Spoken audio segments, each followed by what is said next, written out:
Trustee Justin, had a family emergency and he was unable to attend tonight.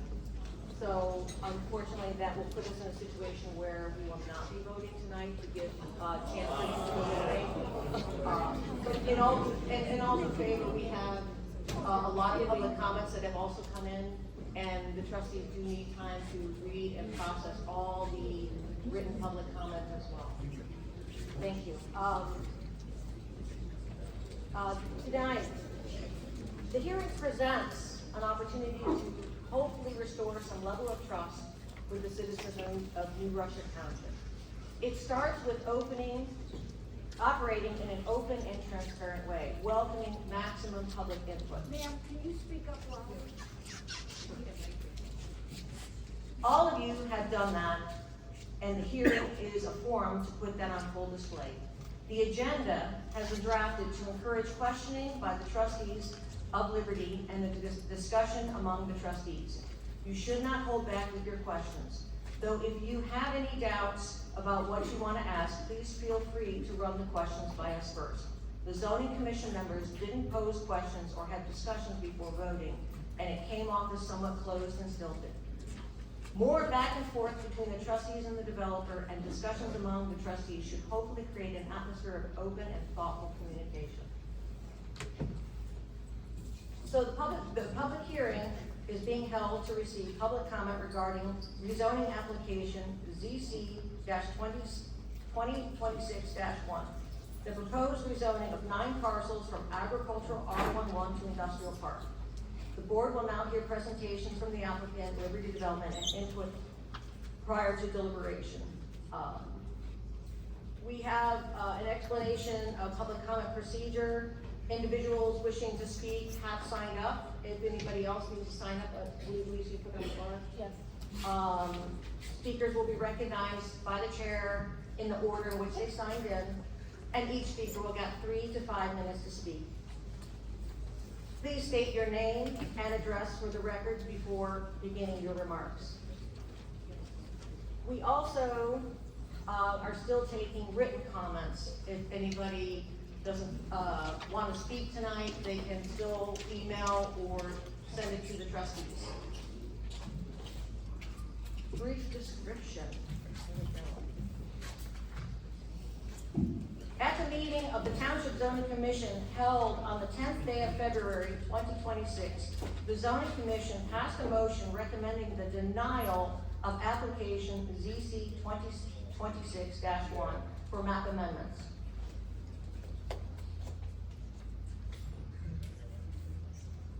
And now, Drew, would you like to do your presentation? We're not going to do it. Okay.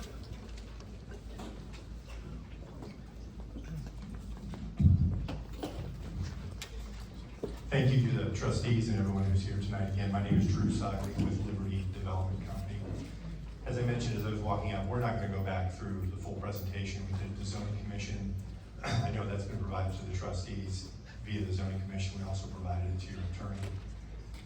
What I really want to touch on, I think Kevin Butler, our attorney, is going to speak a little bit as well. And we welcome your questions in the dialogue, and thank you for laying that out for everyone for tonight's hearing. You know, we're coming to this again in the spirit of collaboration. We have said from the beginning we want to work with the township to develop a scenario here that is a good outcome for New Russia Township, for Lorain County, for the region and the state. As we've said previously, this site is special.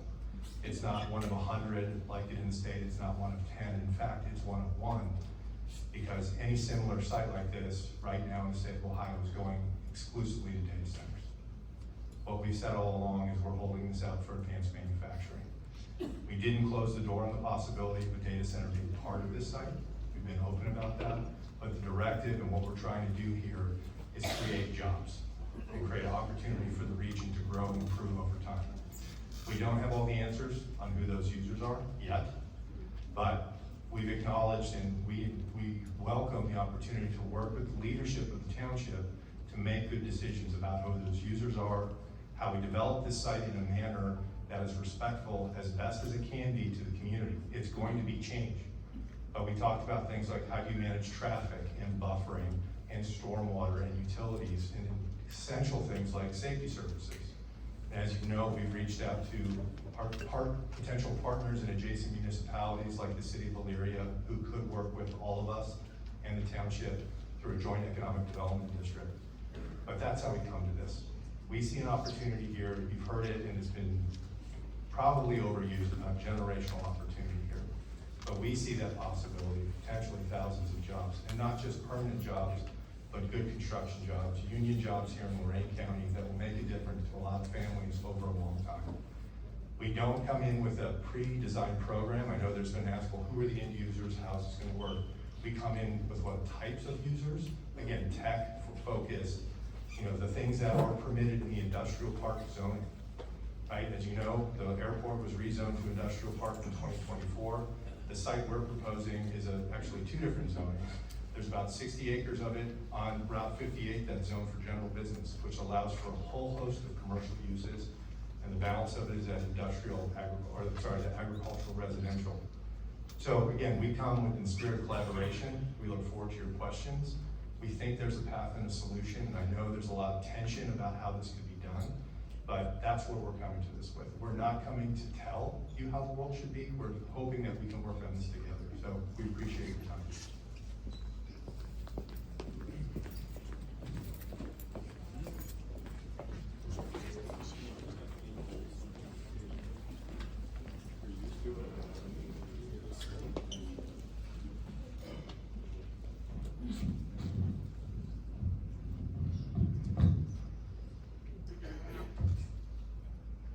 Good evening, trustees.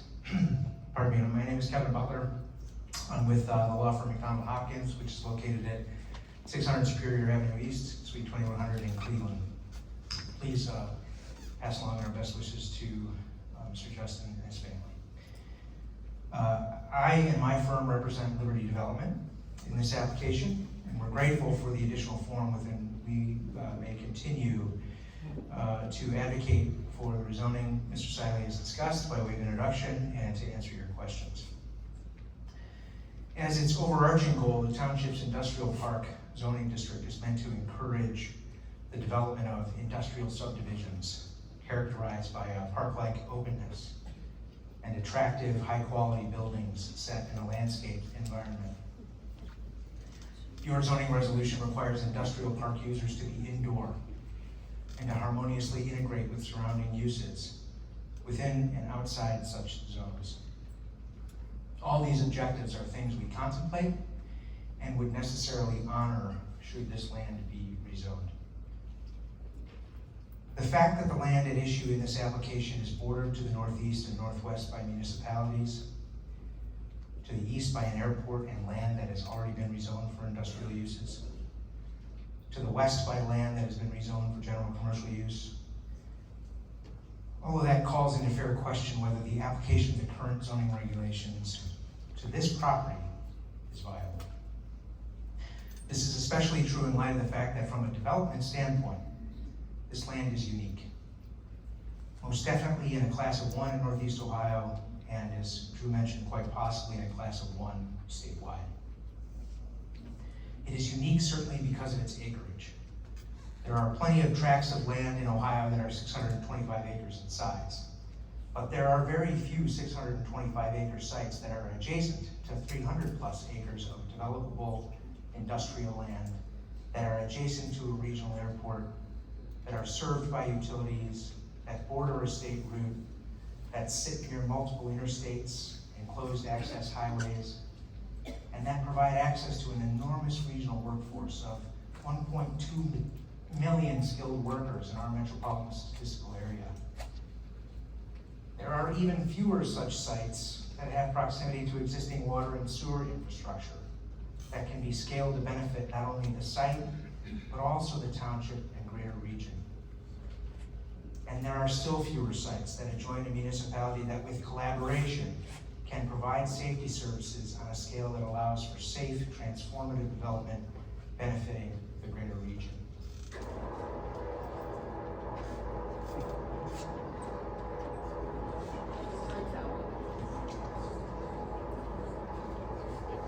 This will just take reasons are many, therefore, why this land has attracted so much attention and will continue to attract attention in the future for so long as these elements I mentioned exist. The attention doesn't just come from a local developer. It comes from regional and state workforce development officials, large, national, high-tech companies looking to relocate or expand, and public officials intent on serving the greater common good. One would assume that it was with these goals in mind, the betterment of the township and the region, that the township rezoned the non-aviation land south of Albrecht to industrial park use quite recently, notwithstanding the fact that the comprehensive plan identified that land as prime farmland. And I want to be sure that I also state that the comprehensive plan identified it as potentially developable for industrial use. This land is not the same in the comprehensive plan, but they're all prime farmland, and it's important to state that. As the township's land use plan calls for the identification and development of areas especially suitable for industrial development and the provision of adequate industrial sites for future employment needs, we have assumed the township's rezoning of the non-aviation land was done with purpose and thoughtfulness. We merely ask for the same thoughtfulness with regard to our application in the same spirit contemplated by the land use plan. These acres under your consideration tonight are indeed especially suitable for industrial park development and for the employment of many, for all the reasons I've mentioned. And the stakes are therefore high for the region and the state. The prospect of developing a steady and large base of highly skilled, good-paying jobs is real and imminent. The industrial park use regulations found within the zoning book, calling for that park-like openness and attractive buildings, low elevations, and landscaped environments, give the township adequate protections against the hulking, belching factories or the monolithic data centers that have been conjured up in the public discourse. The groundwork for successful redevelopment of this land sitting between commercial and industrial uses has already been laid at the state and county level.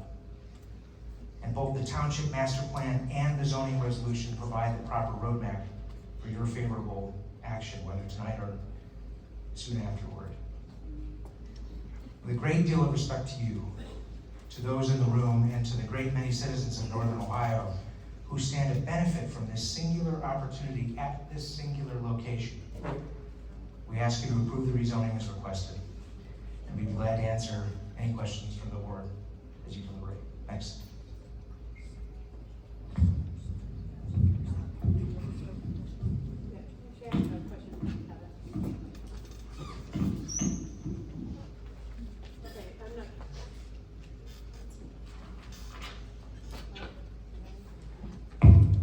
There we go.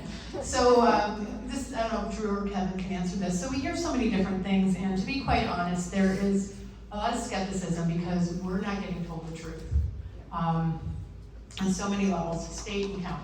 And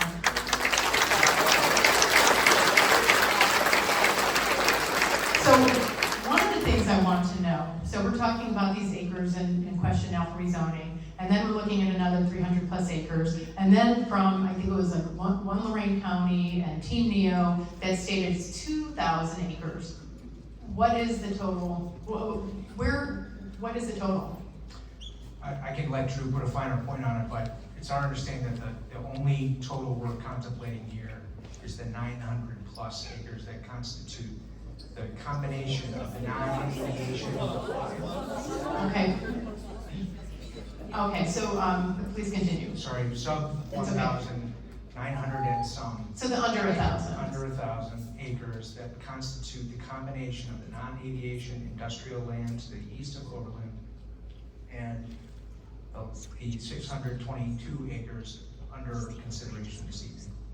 Okay. I don't know the exact acreage of the non-aviation land, I'm afraid. I have that from the FAA, that they said it's approximately 218 acres. Oh, okay, so That's what they- I've been saying 218 is more, 218 is what something. came from the FAA. Okay, so then it definitely is not the 2,000. If I may jump in on that, yeah. Please do. So, and again, we'll resolve the actual total on the non-aviation land. We've been using that higher number because I think that was, what was released released by the FAA, what the actual boundaries are and everything, but to Kevin's point, it's less than 1,000 acres. I think that 2,000 acres, and I don't have all the facts on that either, because that was thrown out before we were involved. I think that was an aspirational reach that they were asking. If you took the totality of the airport, which is 900 acres by itself, and then additional lands, the aspiration was 2,000 acres.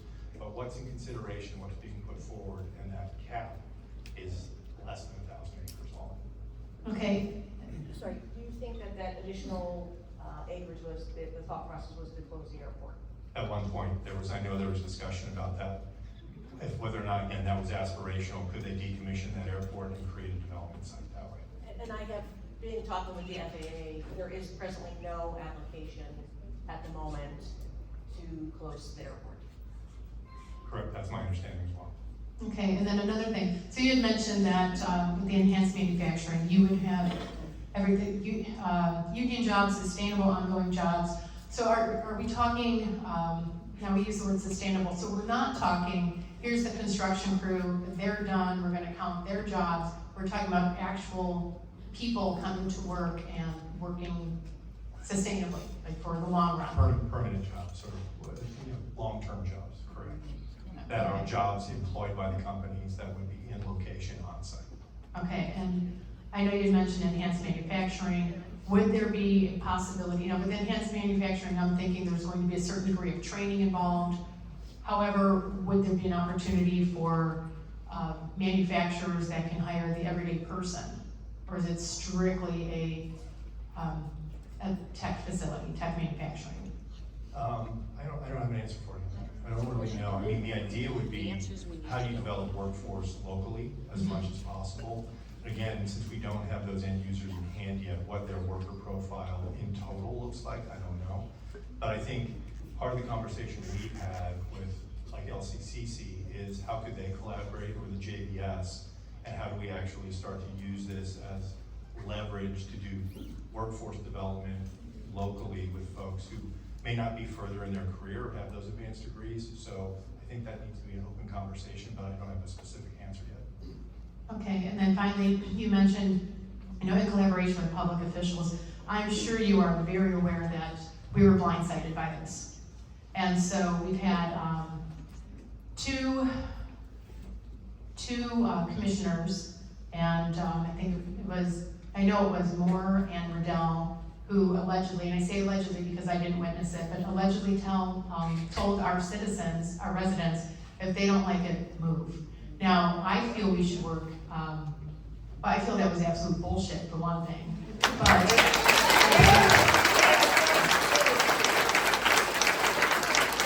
think we definitely need communication, open communication and collaboration for every facet in government. And I know, unfortunately, it seems like you weren't aware of that dynamic either.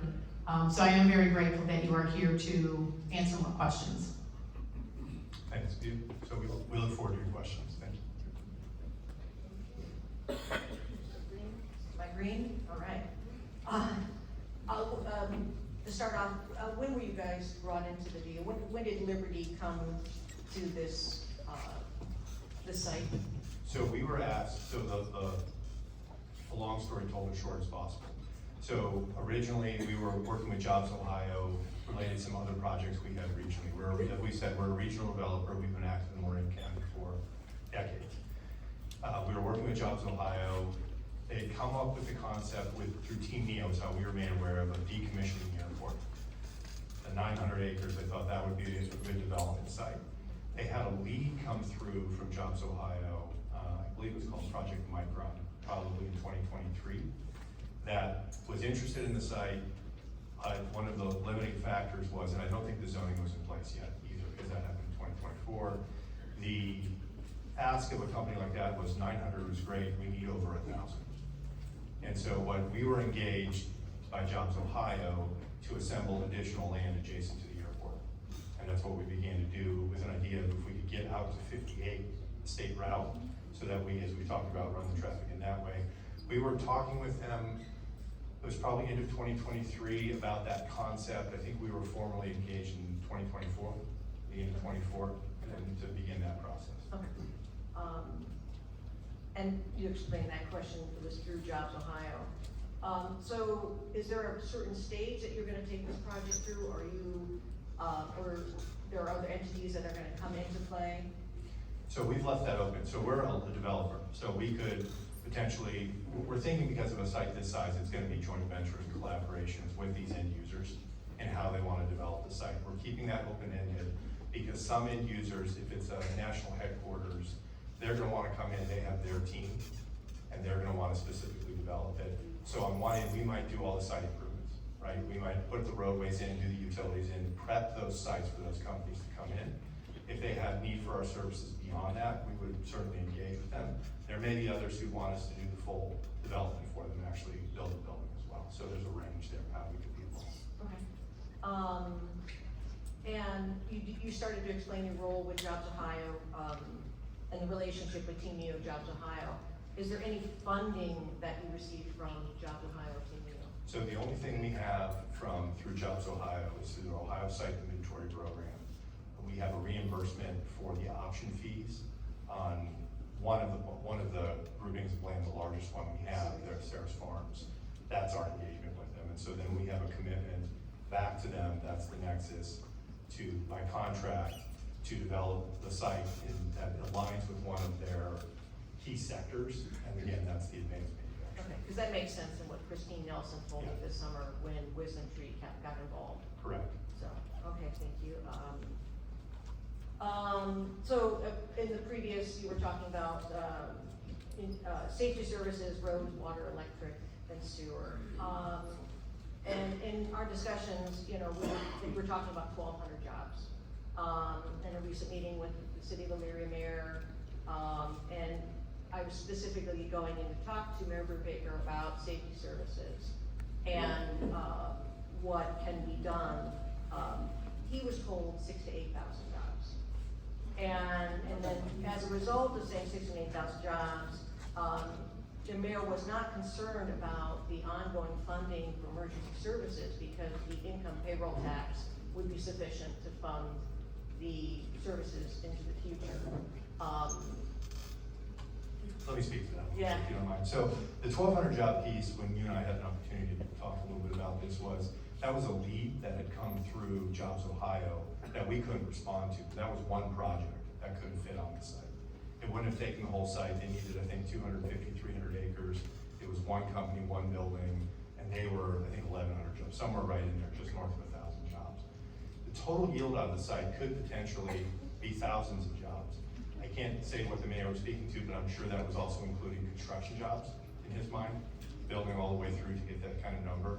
But again, with this kind of acreage, when you're talking about a lead like that was a 500,000 square foot building, was a technical device company that was bringing 1,000 jobs in the first phase of 1,200 jobs.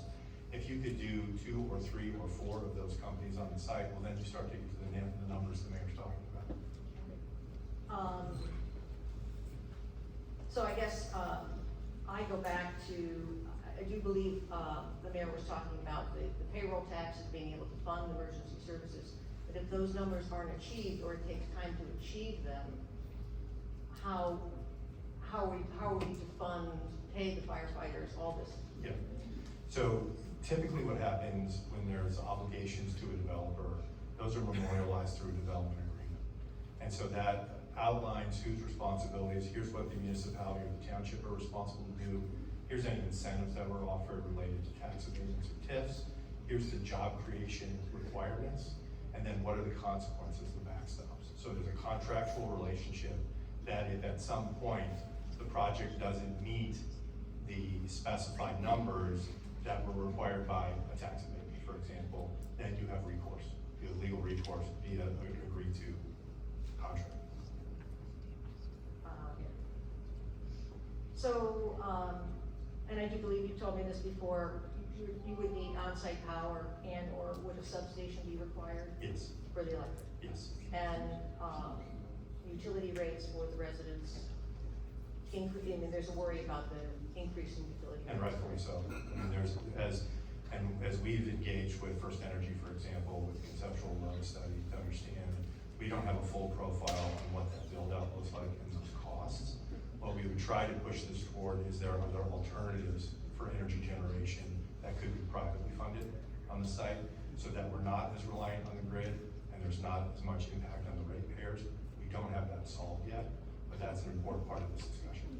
Yeah. One of the other things the mayor of Elyria kind of mentioned to me was, can Elyria provide you sewer and water? So they have some facilities adjacent to the northeast corner of the site, and so, we've done the mapping on the water and sewer immediately. That's in Route 58, in Oberlin Road, and then also in Russia Road. We're just starting to look at that option, because I know they have a wastewater treatment plant that might have some capacity. We're getting together with the city engineer to talk about exactly where their service area ends, because I don't think it comes out beyond the city boundaries. And what's that adjacency? Is it 1,000 feet? Is it 5,000 feet? That's something we're looking at. And so, you know, trustee, that was brought to our attention in our recent conversations with the city of Elyria. Yeah. Yeah. Because I think I was there the day after you were there. Yeah. Okay.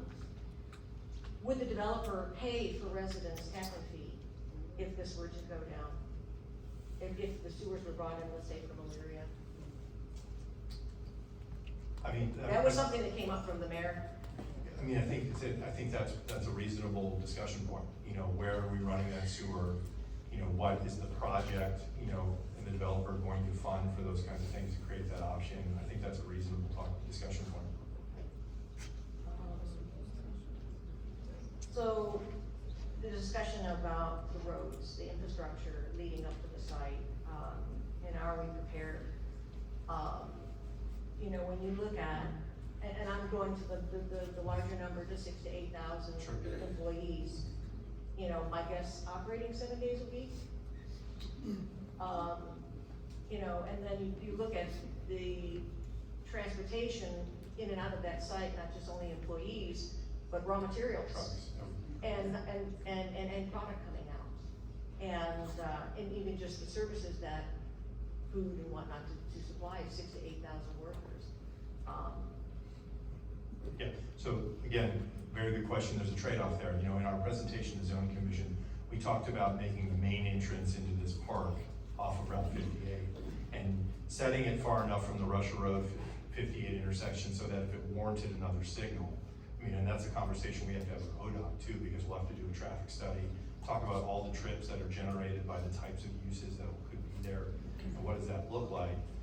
You know, the idea would be to run the majority of the traffic from Route 58 into that main road that's now running through the site and crossing Oberlin Road at some point to access the non-aviation land. There's an additional expense to how that's managed and how that's, you know, paid for over time. The trade-off though is, does it take burden off of Russia Road, Oberlin Road, Albrecht Road, which is gonna see wear and tear, there's county responsibility, there's township responsibility, and who's ultimately responsible for the new road coming into the site, so. And it's just simply the traffic Sure. coming off the highways Yeah. into the site. I mean, there's 4 lanes up by Amherst, but there's 4 lanes. I mean, I think that there's a high likelihood there's gonna have to be deceleration lanes and things like that to account for the traffic, so that you're not stuck behind 10 cars turning into the site, making a left into the site that are southbound on 58. Is there an additional turn lane in that section? Is there a deceleration lane which widens it so that if you're northbound, for example, you're pulling out of the main flow of traffic and turning to the site that way? I think high likelihood ODOT would require all of that. I think it's also appropriate. If you think about it, these end users are gonna wanna understand how their employees and the deliveries and all of that are gonna get to work.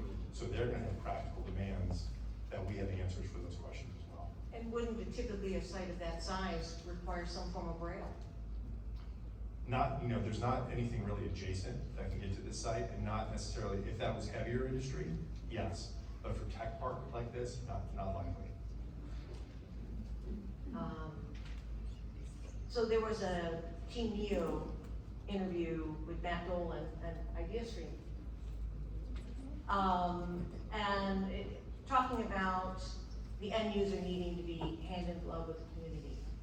And how, when we don't know who the end user is, I mean, it's a little bit at a loss.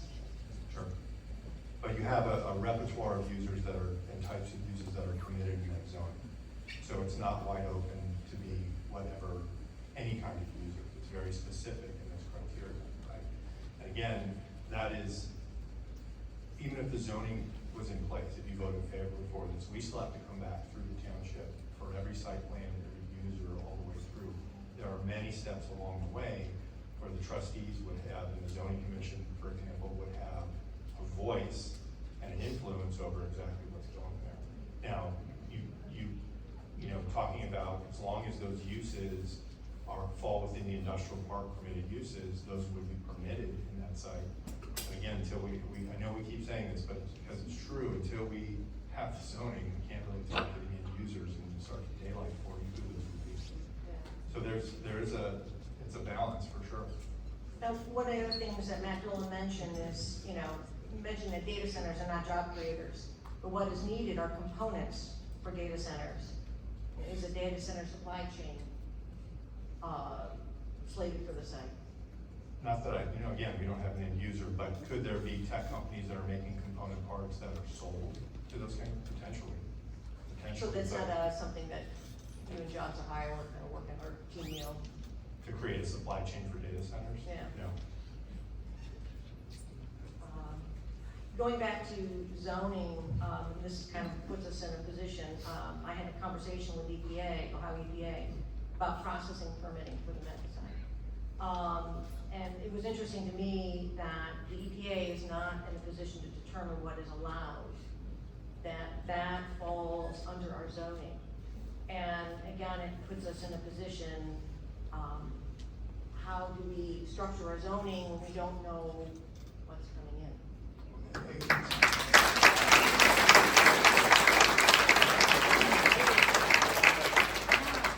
you could say, just clarify for me in that conversation with EPA, what do they mean they can't determine what's allowed? They're not, when they are looking, let's say for a data center, they are, they're not in a position to say a data center cannot go someplace. Correct. They're saying, there's criteria that need to be met for their approval, but it falls onto the local zoning to determine what they want in that area. The Sure. EPA does not come in and say, By use, yes. specifically, but they do have control over the outputs from potential use, right? So how much water and sewer they're using, you have to demonstrate the availability of that water and sewer, you have to have permits to install, approvals from the sewer provider, from the water provider. How are you managing your stormwater? How are you affecting your wetlands?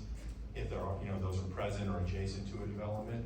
So, yeah, they can't tell you a specific use, but they can have influence on uses, because if that use can't meet their criteria for environmental management, it can't be there. Right, and they were saying that it's very specific, even, I keep going, sorry, back to Sure. data centers, but a data center alone has certain criteria, a data center with on-site power generation has a different set of criteria. Sure.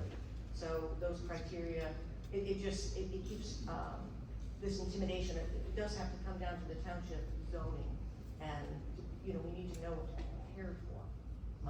Because the EPA is not gonna tell us, hey, that's probably not a good idea. Right. So, that was one of the discussions I had. Now, the other thing that did come out, from the city of Elyria is they did say you were ready to go vertical in 18 months or more. Yeah, that's not accurate. So we would be, from an approval time, by the time we got through the civil design, our comment is we're ready to start moving dirt in about 2 years. So start doing site work. If you think about, if you had a user identified today, right, and they were coming in, the site was already prepped, or we were beginning site work, that's realistic. They could be, by the time they get their building permits, EPA review, Army Corps review, all of it, we could be going vertical, something like that. We feel like, in order to get all of our approvals, we would probably be about 2 years out before we're doing construction on site and moving dirt. Now, in that entire time, if we had zoning, if we had a civil design plan that was being installed, the site would be marketed to those end users, and it's realistic to think that you could have an end user in place that wanted to start going vertical and that timeline, so. Do you have any? So one of my questions is, what can you do? So, there's farmland preservation involved here.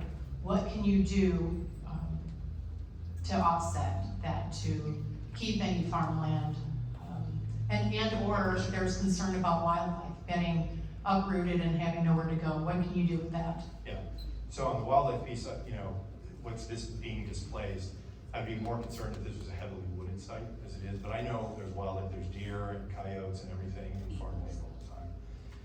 So I don't have an answer on that, especially, but on the farmland preservation piece, some of the ideas that we floated out in smaller group meetings are, right now, and I don't mean this pejoratively in any way, but just a statement of fact, that there isn't a wholesale effort in Lorraine County that I'm aware of to engage in robust farmland preservation. That's for sure. Right.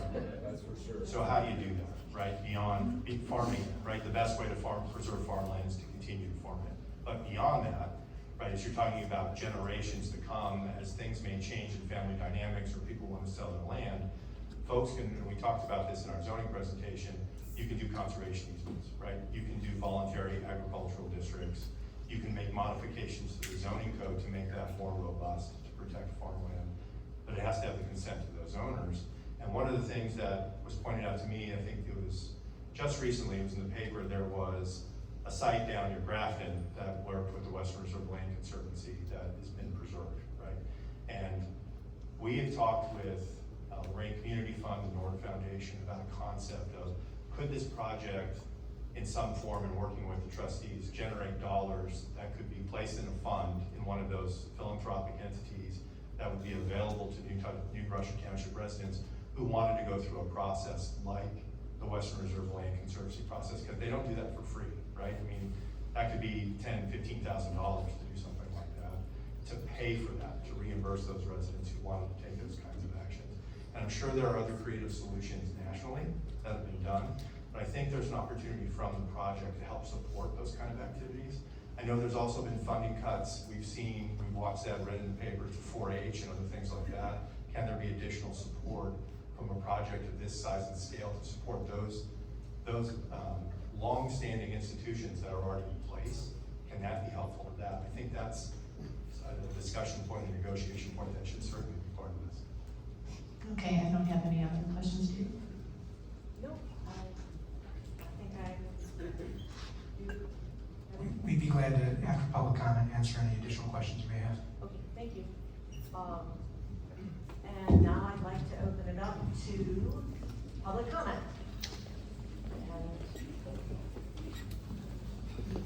And Sharon Nicholson.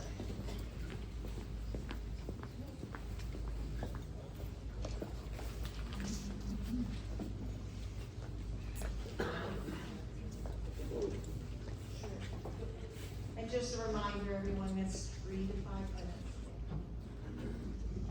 Hi, my name is Sharon Nicholson. I live at 92 Bechtel. Forgive my voice.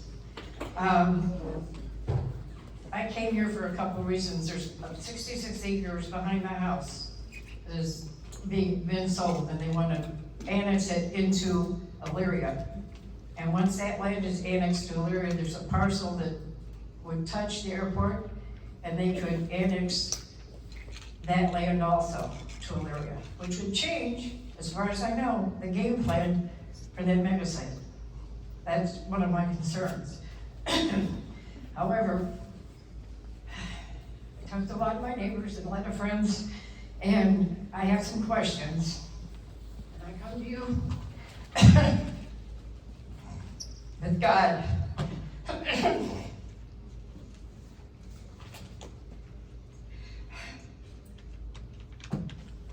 Everything I say is true. And I'm not hiding behind a non-disclosure agreement. I would like to know if anybody has contacted the Federal Aviation Administration in regards to actually putting in the data center. Or have they contacted the Cleveland En Route Center, which is within 3 miles of the proposed area. It's in proximity, it's on the north side of Oberlin. They control 300,000 square miles of airspace, 6 states, 1 Canadian province, is that's all controlled. They have over 2 million operations a year. Their uses, they use water for cooling towers or backup generators. Hundreds of frequencies could be affected. Military operations and presidential movements. I brought this package of goldfish because there was a time when there was a frequency being emitted and they had to go find out where it was because it was interfering with their control. They found it in Willard, Ohio at Pepperidge Farms because they had installed a new drying system which created a frequency that interfered. It was 134.77 Hz. Now, if something, and that's 43 miles away.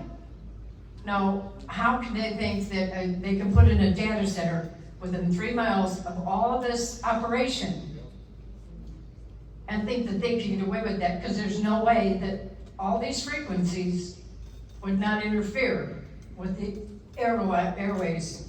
It would be impossible.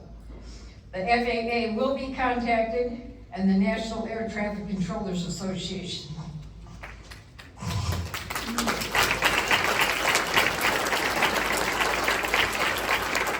Thank you all. Thank you. David Ronald Roberts.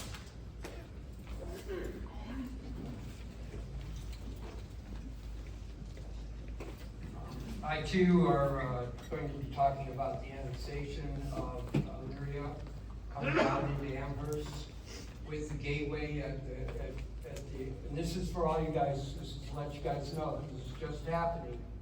The county commissioners, I was at the meeting last night, or yesterday, they denied that they knew anything about it, but they already have petitioned, I have the documents here, of this annexation of 65 plus acres that borders right on the edge of the airport. And that's just across the street from the airport, which they then, once that's annexed, they can now annex the airport area. Once they annex the airport area, then they can take control of that 1,000 acres. Okay, and now you guys are cut out of the decision making. Everything's done through the city of Elyria. And this is a backup game plan that they have imposed. All right, so beware. I rest.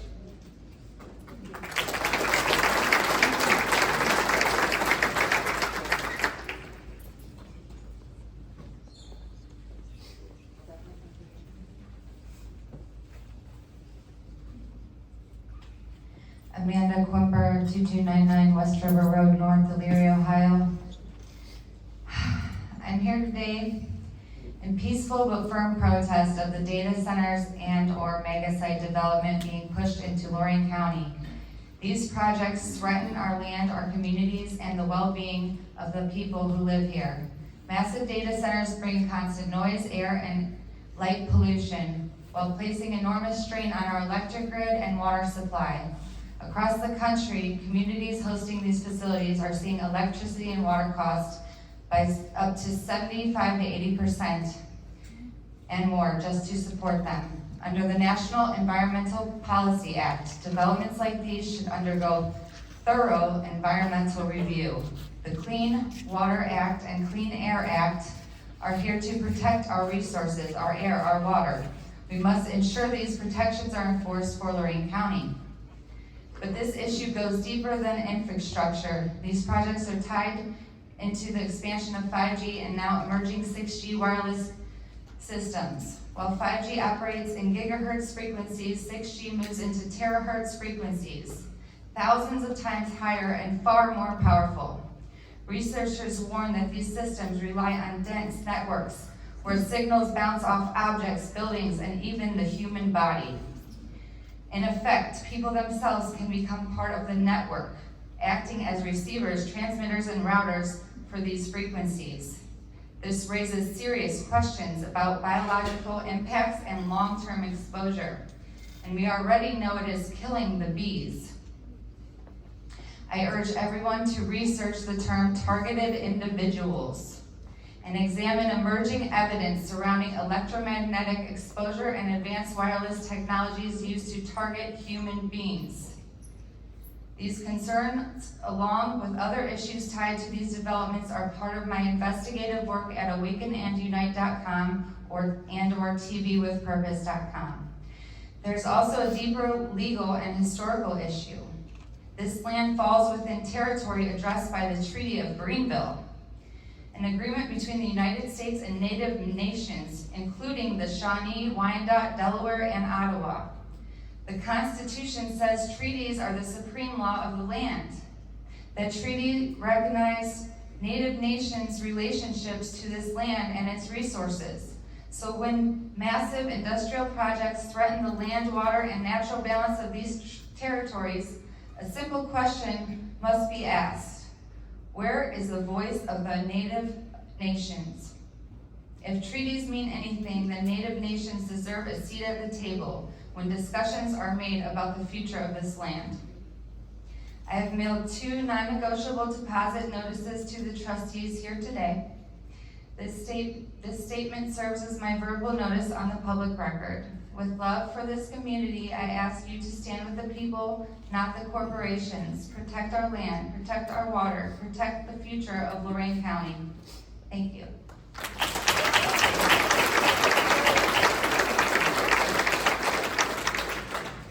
Stephanie, thank you. How do you pronounce it? Jacobetti.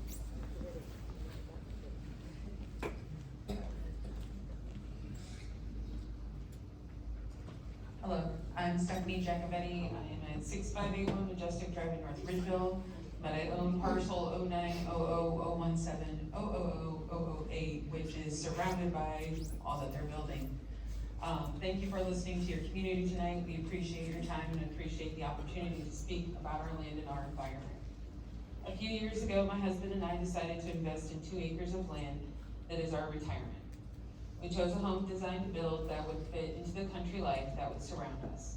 We currently live in a development where we are separated from one neighbor by our air conditioning units and another by 6 feet of grass. We have a main road in our backyard where we overlook 500 to 1,000 houses. Prior to those homes being built, we were told none of that land would be developed. We would see deer, coyotes, geese, ducks, swans, and cranes fly around with the eagles. In the front of our home are our neighbors, and up until 3 years ago, the back part of Sandy Ridge Metro Parks. 3 years ago, they decided to displace a nest of eagles, claiming they moved their nest so that they could build 40 new homes for a 55 and over community. No more eagles, no more deer, no more cranes. The swans are gone, and the only animals we seem to see are the ducks and geese. My husband and I started looking for land after COVID. We wanted to be back into the country feeling. We wanted to be able to have a big yard for our grandchildren to run through and have family get-togethers. I had been planting a small area for fruit trees and fruit bushes like my grandparents had when I was growing up. I was working with my cousin on designing a large garden. We wanted to be good stewards of our land and not disrupt the farmland that surrounds us. Visiting our land throughout the years, almost weekly if not monthly, to see what our neighbors took part in on their land. To be sure not to be a nuisance, but a good neighbor. All this has come crashing down with the mega site and sewer project from the overzealous county commissioners. I will not be able to have my retirement. I've invested in 2 acres that will be uncomfortable to live in according to the commissioners and the developers' discussions. I won't be able to have my large garden or my fruit trees. I won't be able to have my grandchildren run through the yard. My dogs won't be able to live their best life just running through it. For me, it's a huge loss to my future, but I still own a home away from all of this, but my future neighbors don't. We picked New Russia because it's quiet, it's peaceful, it's roomy, it's friendly. My God, this community that has gathered to fight. I would take every single one of them on any battle. We believe in our rights as homeowners, landowners, farm owners, and providers. Additionally, I look around this town and what I see are the folks that made this place what it is. The hardworking farmers, the hardworking elderly who grew up here and stayed here. They cannot afford to be pushed out of their homes. Where will they go? Or will they be forced to stay and deal with poisoned water, noxious gases, and 50 to 80 decibel humming 24 hours a day? If they leave and young families don't move in, this will no longer be a township of people, it will be a township of disgrace with one empty concrete mass in the middle of it. A waste of time, a waste of money, a waste of the future. Please do what is right and do what so many other townships have done and deny this application. I would also ask that you insert a law, rule, order, however it works, I don't know, that any current farmland is to stay farmland and cannot be rezoned as commercial in this township, period. It's fine to build a home and become steward of the land. This township could and should be the example to follow. Leave our land alone and go fix up the brown spots left behind in 2005, 2012, and most recently 2025. And to touch on the collaboration comment from the developer, collaboration means two people or two groups of people agree to work together. The problem you don't understand is that we don't want to work with you. You are coming in, offering a solution. You are coming in, offering a solution to a problem that we don't have here. At this point, we are coming up with a solution for your problem. Our solution is for you to find land somewhere else.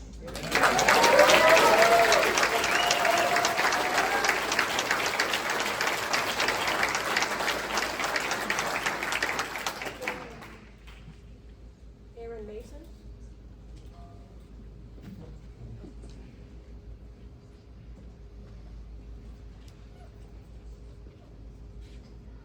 My name is Erin Mason, and I live at 45589 Russia Road in New Russia Township, directly across the street from the proposed mega site.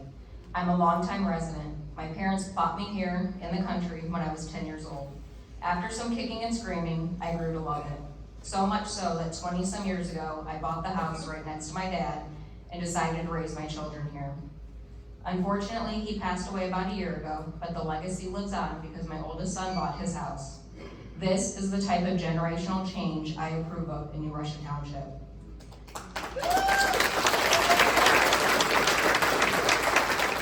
Commissioner Rydell has stated that this development is needed for generational change. We need to bring these types of jobs to Lorraine County, yet we don't know what those jobs are or what this development will be. The generational change that will actually come from rezoning this land is loss of farmland, thriving, productive farmland. Our future generations will have no idea what farmland is. At the rate farmland is being bought and built upon, our future generations will think that food is supposed to be imported or grown in a lab. They will never see it grow in the ground. The generational changes that will also be seen are increased health issues, pollution concerns, increased traffic, loss of wildlife and ecosystems. I'm sure the steel mill and Ford plant planned on making generational changes as well. Look at them now. I can't imagine destroying perfectly good land that is farmed, thriving, and producing crops to build an industrial park that will likely be non-existent in a few decades. Or we can compare it to the landfill. I used to go down Butternut Ridge Road every day on the school bus. Houses that we used to pick up kids at are now covered in mountains of trash. I don't want another story like that in this township. For my kids to look back someday and say to their kids, this township used to grow crops, but look at it now. Look at the pollution it produces. The thought of sewers coming through in the fields across the street from my house being turned into an industrial park is gut-wrenching. It will be the beginning of the end of rural life in western Lorraine County. This is ground zero for this massive overhaul of western Lorraine County. If this goes through, land will continue to be purchased and rezoned all the way down Russia Road and all the way up Baumhart. Farmland bought, rezoned, and developed, plot by plot, gone forever.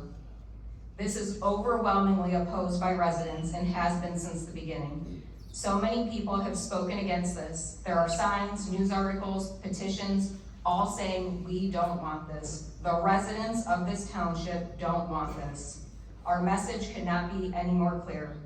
We are not against development, but we are against development that destroys our rural community. As our trustees, I urge you to listen to what the residents are saying. We have so many concerns. Let the developers come back and make another request when they actually have a plan. Changing the zoning opens the door to too many unknowns. Thank you.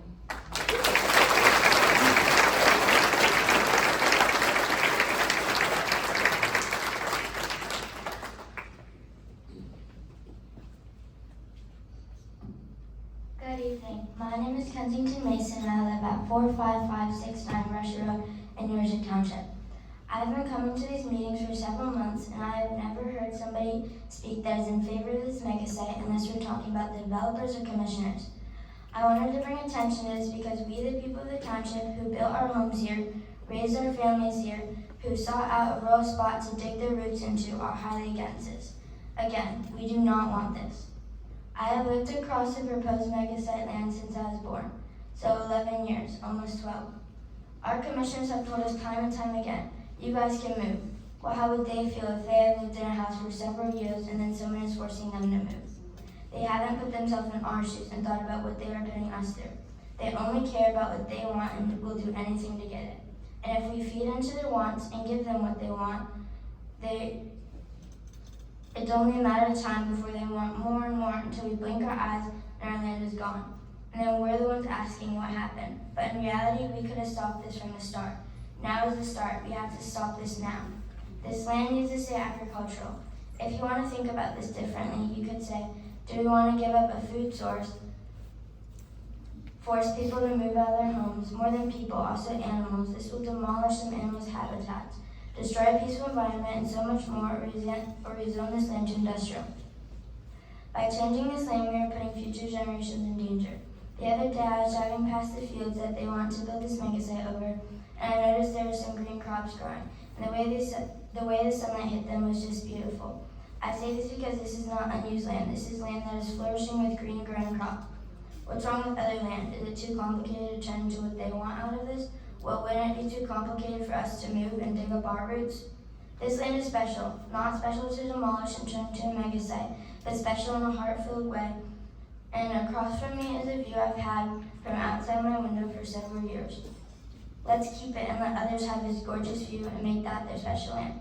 I know this is a lot of pressure with my future in your guys' hands, but I beg you to do the right thing for our township and deny rezoning the land to industrial. Thank you.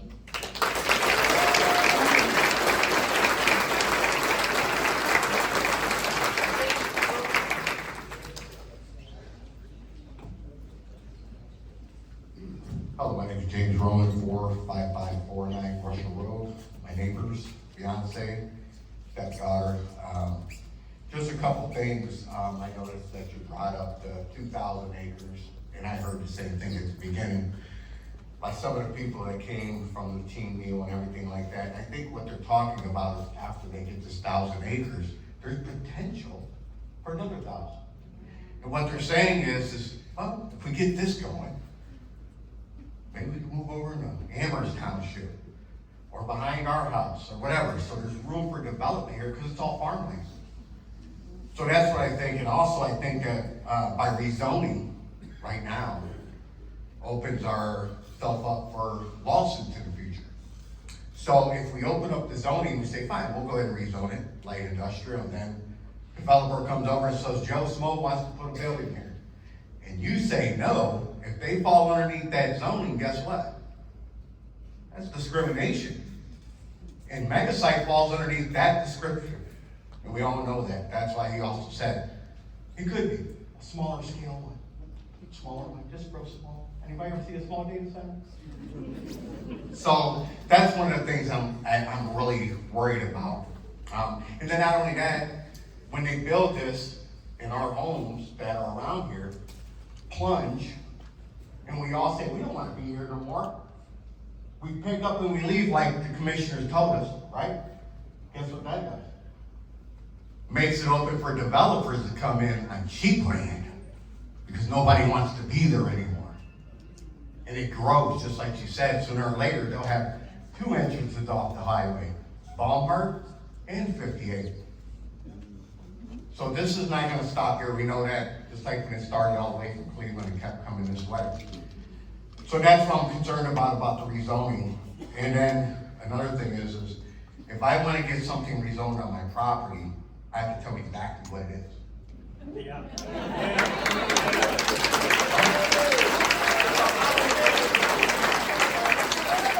I couldn't build a 20 by 30 without drawing it and telling me exactly what it was. How do we rezone almost 1,000 acres and know nothing? I personally think, I I know this guy's a very smart man. He's probably a millionaire, a lot smarter than I am, because I'm not, obviously. But wouldn't you come to this township knowing what you got here and go, you know what? Let's back up. Let's find an excuse and bring it back to the table and keep it real with everybody here. Because as long as we don't know, we don't want it. And I will sit here right now. I came to every single meeting from the beginning when Moore sat outside and told all of us to move. And told my neighbor that's building a house on the corner of Oberlin Road, I don't know if Mark's here. He sat there and said to me, oh, that guy in the car, I don't know what the hell he's thinking. What the hell is he doing building a house there? You gotta be stupid, what are you thinking? That's what Moore said to me, right outside these doors. Moore's gotta go. And just to finish up real quick, I have to say that I'm confident. I'm confident with who we have sitting up here. And I just want everybody to know, everybody else to feel confident with what we have. Because I do. And let's just hope that we could go upon that, move on, and or fight the next thing that comes up. Because we know he's not done if this goes down. But let's all stand together and fight for it. Thank you.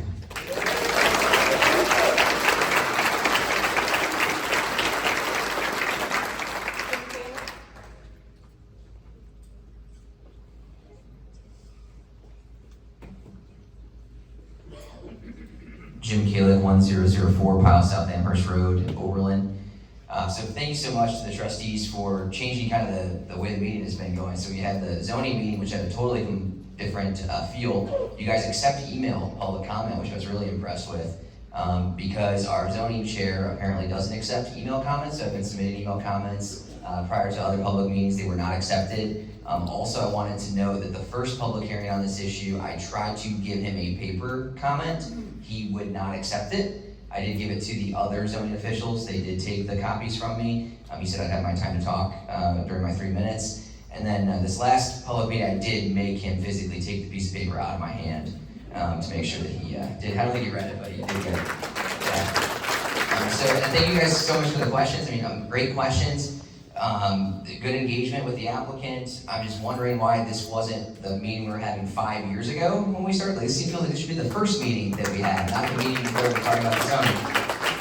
And James brings up some really good points. When I wanted to move a business into North Ridgeville, and I wanted to take my little 3-acre plot, and it was residential, and I wanted to make it a commercial building, I had to pay an architect $15,000 over the course of months and work with them and have multiple meetings with the city, and they were critiquing my plan, and all the driveway needs a little bit more buffer here, Jim, and where's your wheelchair ramp, is it up to code, all these things before I got my approval. And we're talking about not a 3-acre office, but we're talking about a 1,000-acre industrial complex, which is a whole different can of worms, right? And my concern goes, so what happens if we can't, if we do find this ideal applicants that are, Intel comes in, whoever it is, they're gonna bring 6,000 jobs, okay, that's the best case scenario. What happens when we get this all ready? We can't find this ideal applicant to come in and do all this stuff. And industrial park, as I understand it, I could be completely wrong about this, but is the perfect zoning for a data center. So now they can put a 1,000-acre data center, because what else are we gonna do? We already spent $100 million on the sewer, nobody wants to move here, so here we go. So we end up with exactly what everybody was afraid of, and we have a 1,000-acre data center there with 20 jobs, 20 permanent jobs. So I also want to comment a little bit on the applicant. On their presentation was a little different today than it was at the past meetings. So at the past meetings, they gave 2 primary arguments for why we should do the rezoning, because it does have to be in the township's best interest. That's very clear in the zoning and in the land use plan. The first thing that they did was talk about the farmland preservation area west of Oberlin Road, and said that it was not farmland preservation, and they removed the map key twice, and it was brought up many times via public comment that was farmland preservation. So maybe they didn't realize it, maybe they did. But they continued to do that, so that was a big concern. Finally was addressed at the end of the last meeting. They also referenced the sewers coming in, which we've been told is a forced pressure system that we can't tap into, but they listed it as a benefit. So we have, it's intended to be rezoned, which is false, and then we have that we can use the sewer, which is false. Those are the two main arguments that I saw them present, so I don't think we should approve this application at this time. My last little piece is that 30 feet from my driveway, there's a sign that says New Russia Township zoned for your protection. I hope you guys remember that motto.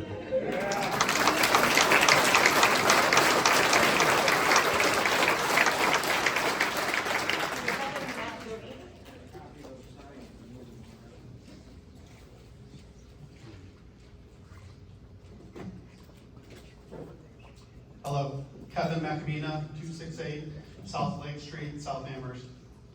I think it's important to repeat some of the statements that were made at the last public hearing about the zoning. According to Zoning Resolution 2105, one of the responsibilities of the zoning board is to use good zoning practices. Spot zoning is considered bad zoning practice and is frequently illegal. Spot zoning refers to when a piece of property or groups of property have special zoning laws that differ from the zoning laws surrounding them. There are 3 cases of spot zoning in this application. The Lorain County Planning Commission agreed that the parcel ending in 1-8 was an example of reverse spot zoning. There are 2 more parcels ending in 07 and 02 that would be completely surrounded by industry, and then examples of reverse spot zoning as well. Therefore, I request that the trustees use good zoning practices and deny this application. Thank you.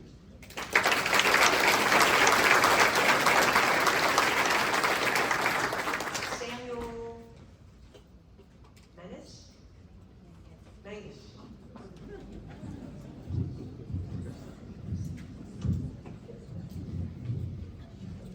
Hi, I'm Samuel Mangus, 42345. 4234540. Russia Road. And everyone, this isn't good, and like in 50 years, I will be 62. And how old will those developers be in 50 years?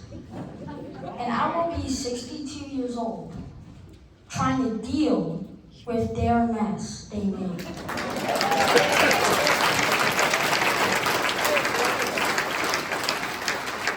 And I will be driving my tractors, and I will look to the left and see steam rising, and I'll hear poo, poo. And I will be, that is disgusting. This isn't good because it causes pollution, and the community does not want that, and the county's slogan is zoned for your protection, and this isn't protection. So, all we are asking is to say no to this rezoning. They will fight back, but we're gonna fight even harder.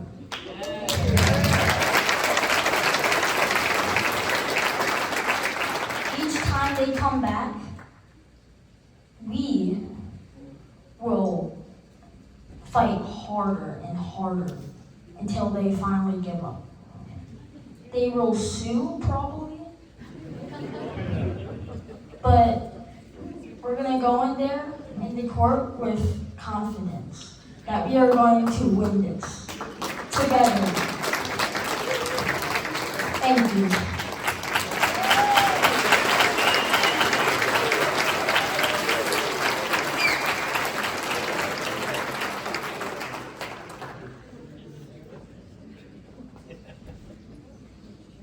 Hello, my name is Juliana Mangus. I am 14 years old and I live at 42540 Rush Road, Elyria, Ohio. I've lived there my entire life, and even though I hate the poison ivy and the bugs, I came to love and appreciate the farmland, the trees, the grass, etc. Those things are a part of my life. So by taking away a part of our farmland, you are taking away a piece of my life. My future is in your hands, so I ask that you do what is best for the future of generations that are to come. As time passes, our world is inevitably going to be industrialized. So why not be the reason some of our farmland is still standing in 50 to 100 years? That is what is going to be remembered and appreciated. Not to mention, farmland is a key source of natural and fresh food. It is what fed the animals and our ancestors. You really want to exploit that for something that is wanted, not needed. Think about it. I am going to be 64 years old in 50 years. In 50 years, where will you be? Are you just going to leave us cleaning up your mess and affected by your decision? Make a decision with our future in mind. Will the decision to rezone negatively impact your future? No. It is going to impact our future negatively. That is why I plead for you to rezone, not rezone, just for me, not just for me, but for everybody's future. Thank you.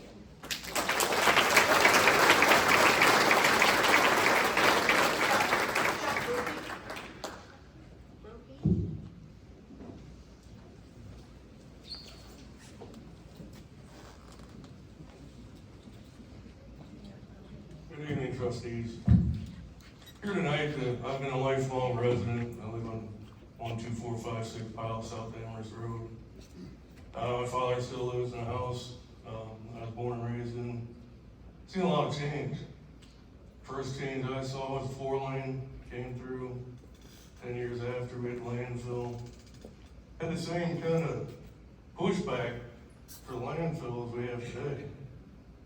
But those trustees at that time must have seen something else. They saw 50 years of profitable revenue coming in. We have this building, we have parks. I'd like to know what our 10-year outlook is for revenue in this township. Once landfill's capped, what do we have? We have an opportunity here with a developer that's willing to sit and you can basically name what you want. You can tell them no data centers, no buildings over 30 feet high. We don't want data, nobody wants data centers.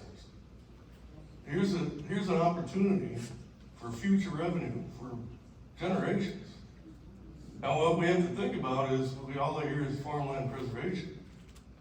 That was gone the day of the auction when one of our local farmers didn't buy it. And We tried to buy it, man.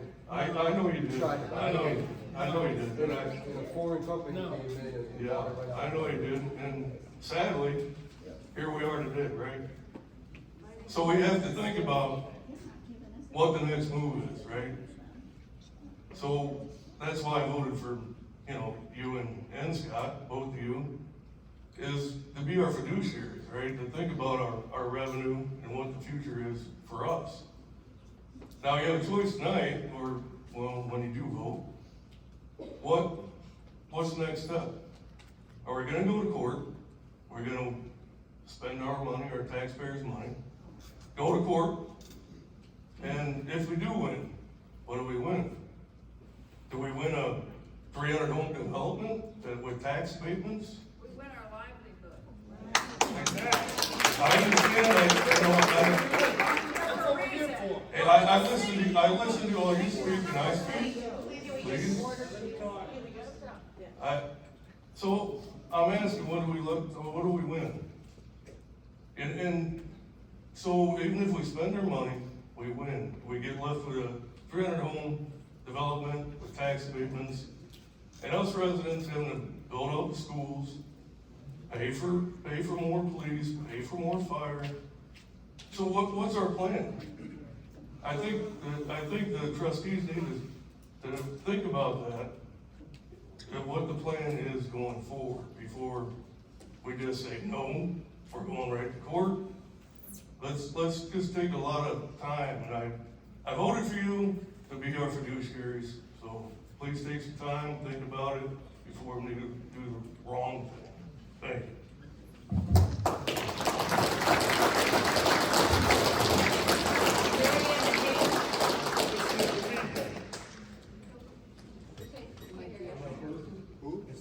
Mary Ann McKinney?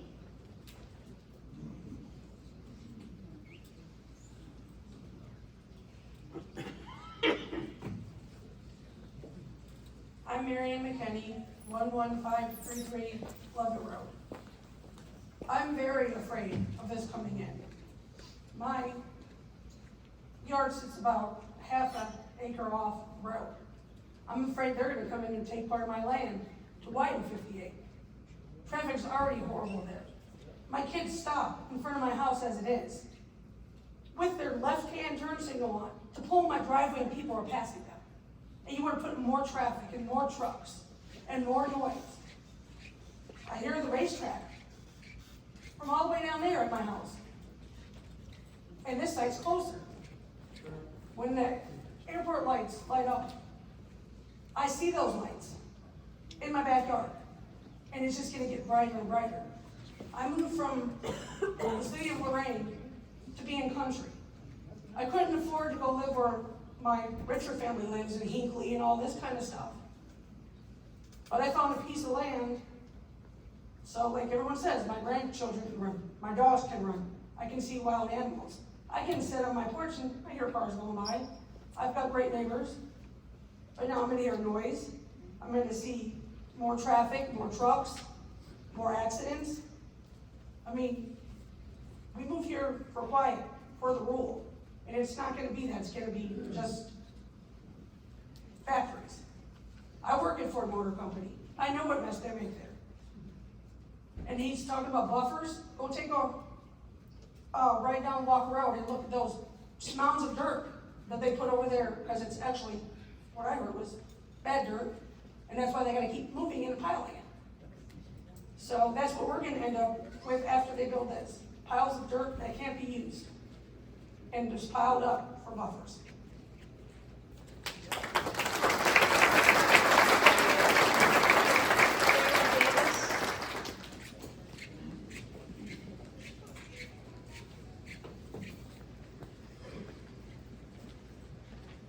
Good evening. My name is Erin Davis. I live at 45309 Russia Road, directly across the street from the land that's requesting to be rezoned.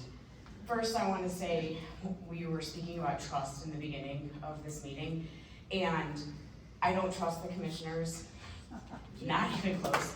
I don't trust Mr. Griner, but I do trust you guys, and that's huge because I don't trust anybody in this process. So I trust you guys to make the right decision to not rezone this. I usually go on emotion about how much I don't want this to go in. My husband says I need to be more fact-based, so here we go. We know I don't want this. For Mr. Siley to say that there is no other site like this in the state of Ohio, again, he's lying. Right. Go on to Jobs Ohio. There's at least two. One in Defiance, 1,000 acres.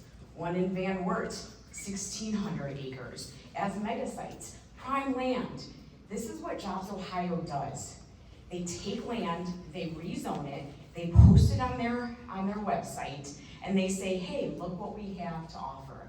So we're not special in that way. This land is not special. There's already sites on the Jobs Ohio website that have exactly what he's talking about. They're shovel ready, they're around highways, they have rail transport. So this exists, but this is what Jobs Ohio does. They get a development company to rezone it, so then that development company can say, hey, Jobs Ohio, go ahead and post this on your website. And that's how they get who's gonna come onto this site. So for them to say this is special because nothing else exists in Ohio, again, they're lying. It's not true. If I get this wrong, my husband is gonna be unhappy. Let's talk about electricity. Yes, there's gonna be a substation in this 650 acres. My question is, where is that electricity coming from? They have to run electricity into the substation, okay? Yep. So south on 58, before Dowds, okay, there's 345 kV on south on 58. And there's 160 kV north on 58. So we're guessing that they would have to run the 345 kV into that site. So anybody in between Dowds and Russia, they could essentially just take your land. They can run those big electricity through your land through an eminent domain. So that Yes, they're gonna have a substation, but they gotta pull the electricity from somewhere, and they gotta pull it from those big lines up there on 58. And they have to run them, they have to build them, and they will just go through, right through your property into that plot of land. It's amazing that Drew indicates that he was talking to Jobs Ohio, so he was part of the closed doors discussion with Jobs Ohio and all of these commissioners, David Moore, Jeff Rydell, and the other one that was involved, because Jobs Ohio, the commissioners, and Liberty are all together, and they're the ones keeping us in this silence. They know exactly their plan to put it on Jobs Ohio website. I was one of the people that Jeff Rydell told me I had 3 years to move. He kicked me out of his office in 15 minutes and said, you have 3 years to move, figure it out. So I was one of those people. Needless to say, I got kicked out because I told him I'll do anything for you not to get reelected.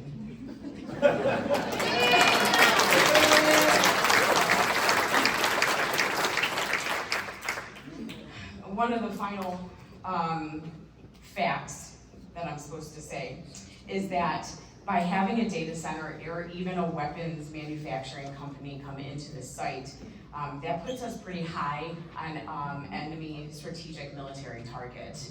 That's what they're looking for. They're looking for data centers, they're looking for chip manufacturing, and they're looking for any manufacturing of weapons. So do we want to be number 1 target, number 2 target in the world when the enemies come after us? I don't think Elyria Police Department can handle that. All right, thank you. Please don't rezone.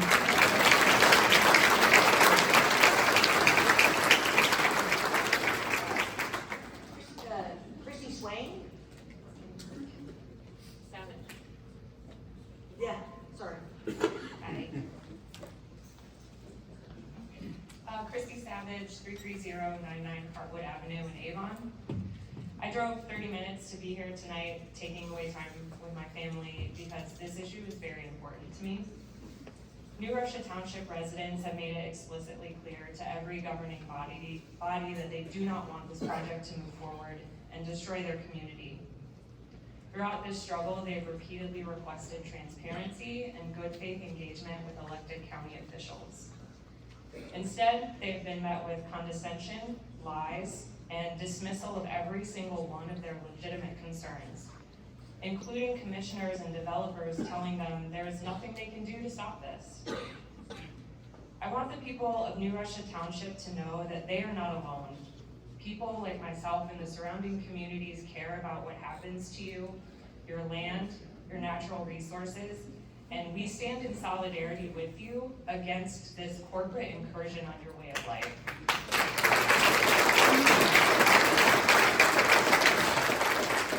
I've seen firsthand what unchecked corporate development can do to a rural community. Avon has tons of amenities, but it is so crowded. You can't get anywhere, the traffic is awful. And they continue to develop the open land that is left and fill it with redundant businesses that we don't want or need. The people are sick and tired of being railroaded by big business and politicians that do their bidding in direct opposition to what the people want.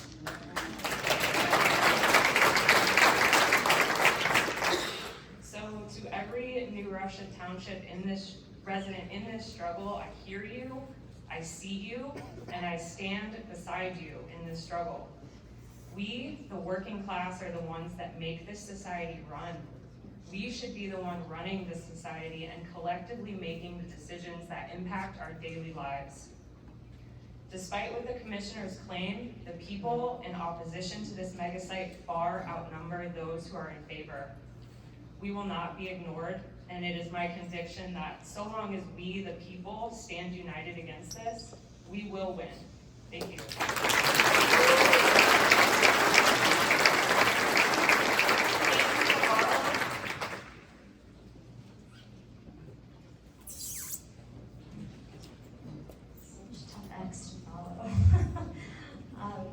I want to thank you for letting us all speak, because it has not been, we have not been heard from the commissioners or from the zoning commission. So I thank you so much for letting us talk, because we are right now, can't thank you enough.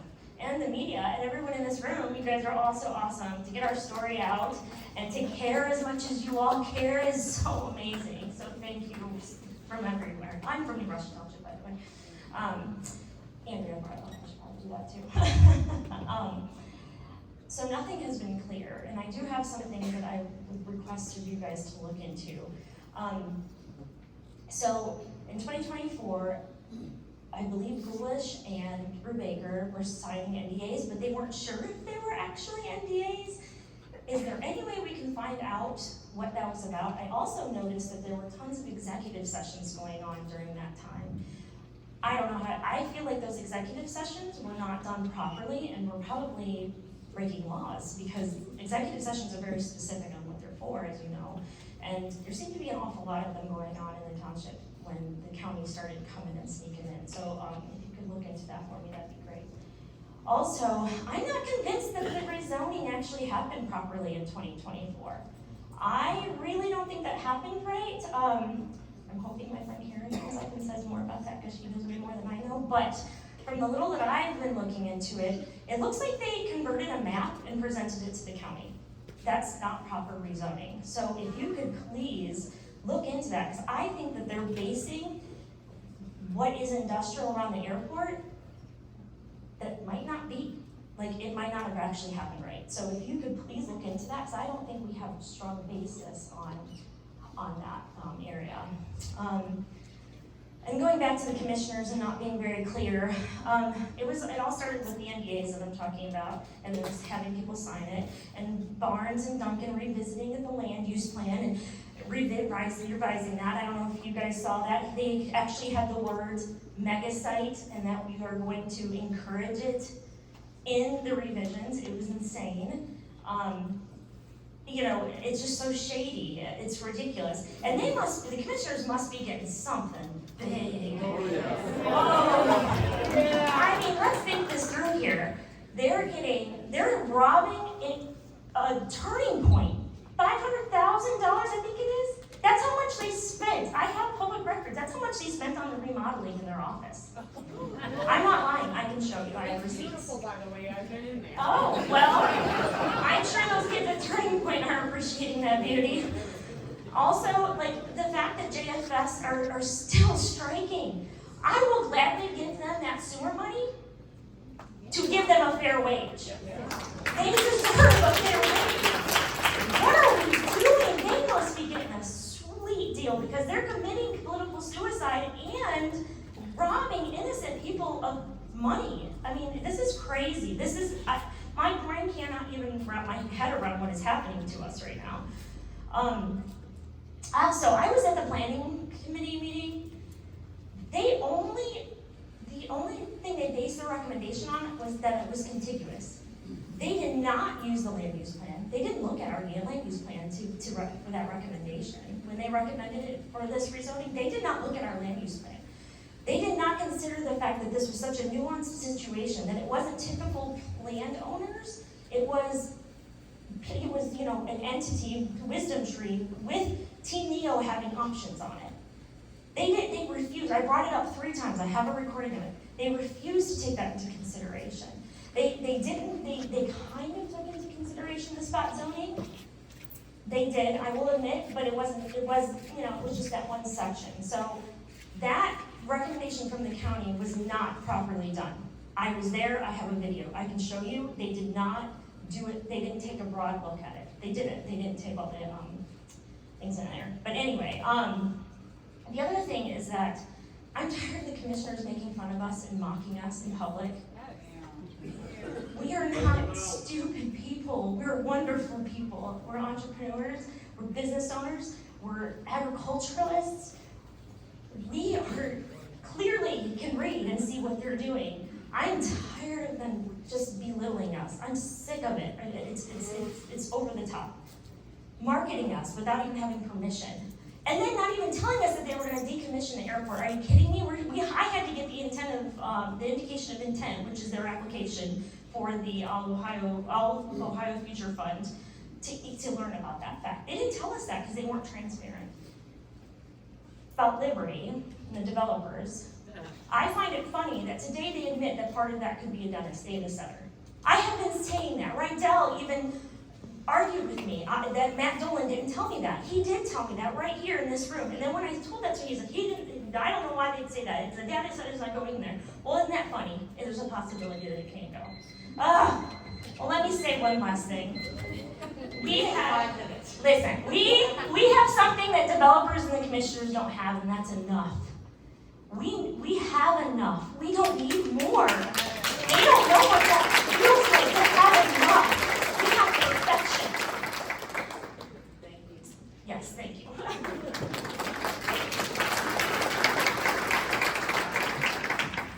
Ryan McDavid?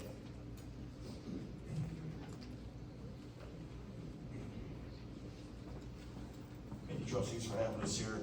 Hi, my name is Ryan McDavid. I live at 232 Jaycox Road in Avon Lake. I'm a 24-year member of Labor's Local 758 of Lorraine County. I spent 20 years in the field and 4 years as a union official. I understand this didn't start off good with Lorraine County commissioners. The current commissioners here in Lorraine County are a disgrace. I've worked with them, we work with them. I can understand there's not a trust issue there. I truly do. To see this open dialogue between Liberty and the trustees is very important to clear up all the hearsay and the false information. I believe New Russia holds all the bargaining chips that can restrict what is allowed and what can be built here. Having this type of dialogue is very important, and I hope it continues to a common goal to all involved. God bless everyone.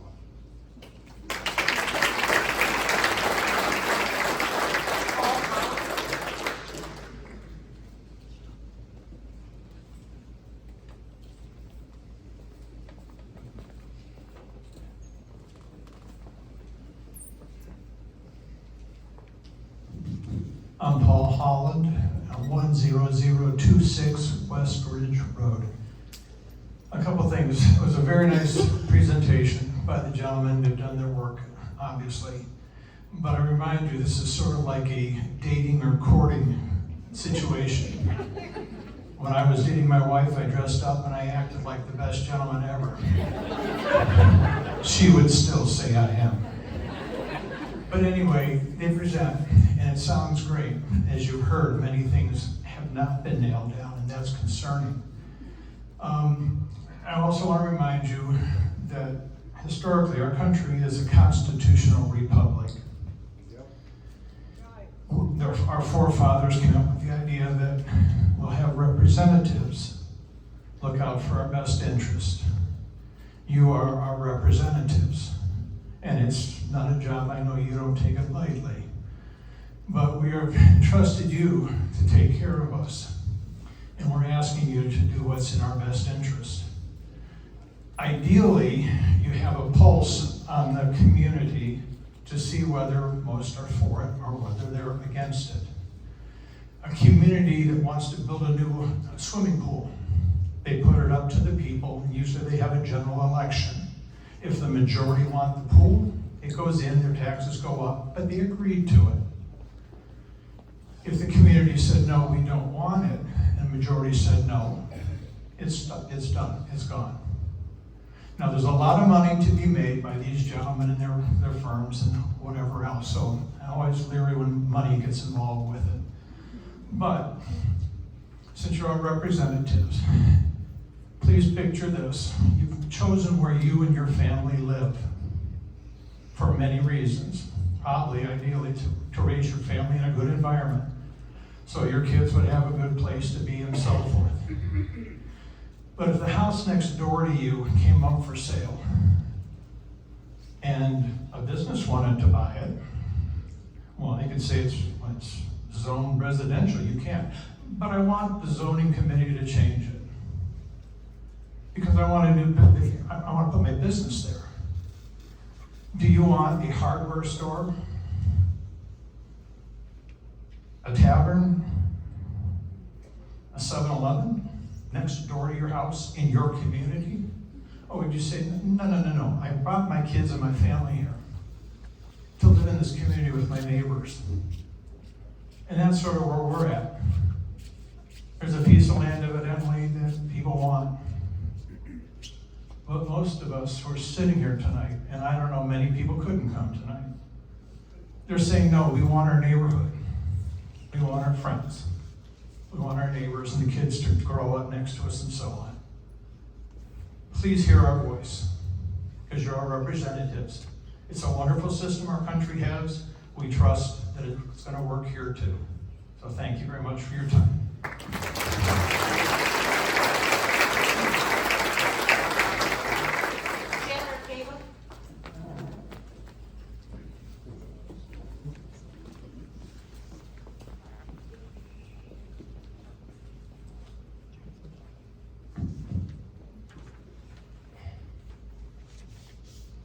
Good evening, my name is Chad Arcavas, 6240 Rush Road, South Amherst, Ohio. Really struggling right now. I know most of you know me as a local farmer in the community. I'm actually also a professional union firefighter for 20 years. I'm actually a lieutenant on the busiest engine company in my city.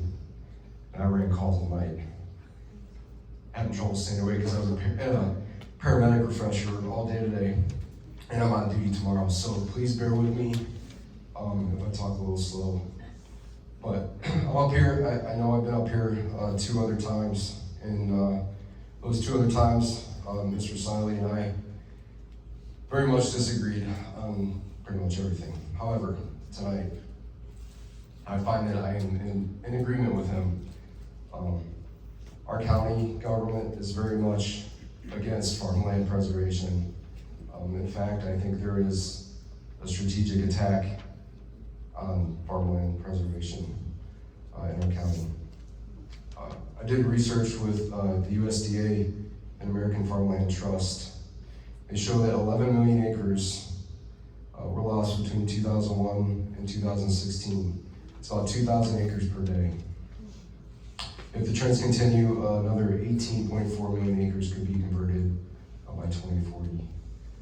In 8 Midwestern states, including Ohio, 1.6 million acres of farmland was lost from 2001 to 2021. 31 million acres in a Holder study, 1992 to 2012. 31 million acres of U.S. farmland converted to development. That's roughly 1.55 million acres per year over that period. That's about the entire farmland area of Iowa, or the land area of the state of New York. And the quality of the land loss was about 11 million acres that were considered prime farmland during that study between 1992 and 2012. So this is a nationwide systemic attack on American farmers and their farmland. And it's being facilitated locally by our county commissioners as well. I was at that auction when Mr. Burr's farm was sold.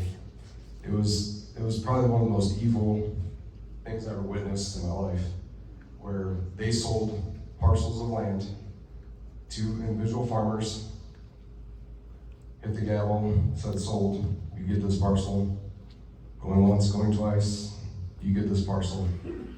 Then at the end of all that, the auctioneer came back and sold all those parcels as one group, one big conglomerate, to the highest bidder, to see which got more money. So again, this investment company comes in, outbids everybody for this big chunk of land that all these local farmers here put their heart and soul, generations of their money to purchase, and it was taken, stolen right out from under them. And this is happening all over the United States. A lot of these companies are from China that come in and buy up farmland. One of the largest owners of farmland in the United States is Bill Gates. And they're all clouded under these holding companies. So you have the opportunity here to fight back for us a little bit, for my kids, for this young man right here, to have a future in farming.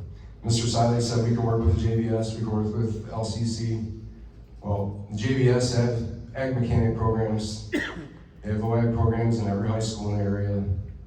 There's multi-generation businesses like Wellington Implement, Poland Implement, that rely on farmers for their livelihood as well. So I just ask that you please turn down this zoning. And thank you to all the other union brothers that have come here to support our cause as well.